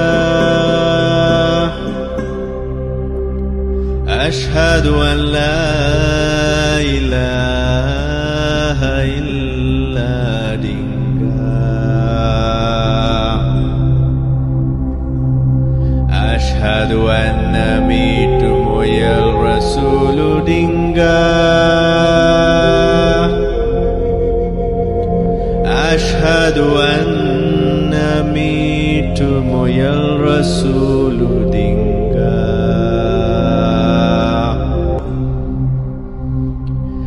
Hayya ala free thinking.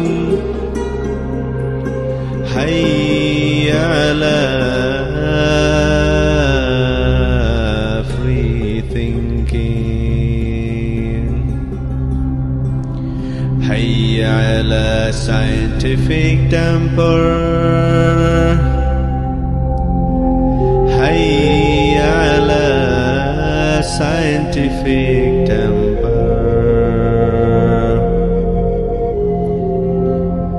Dingahu Akbar, Dingahu Akbar,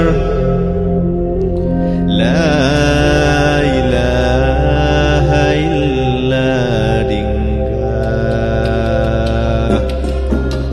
La ilaha illa Allah.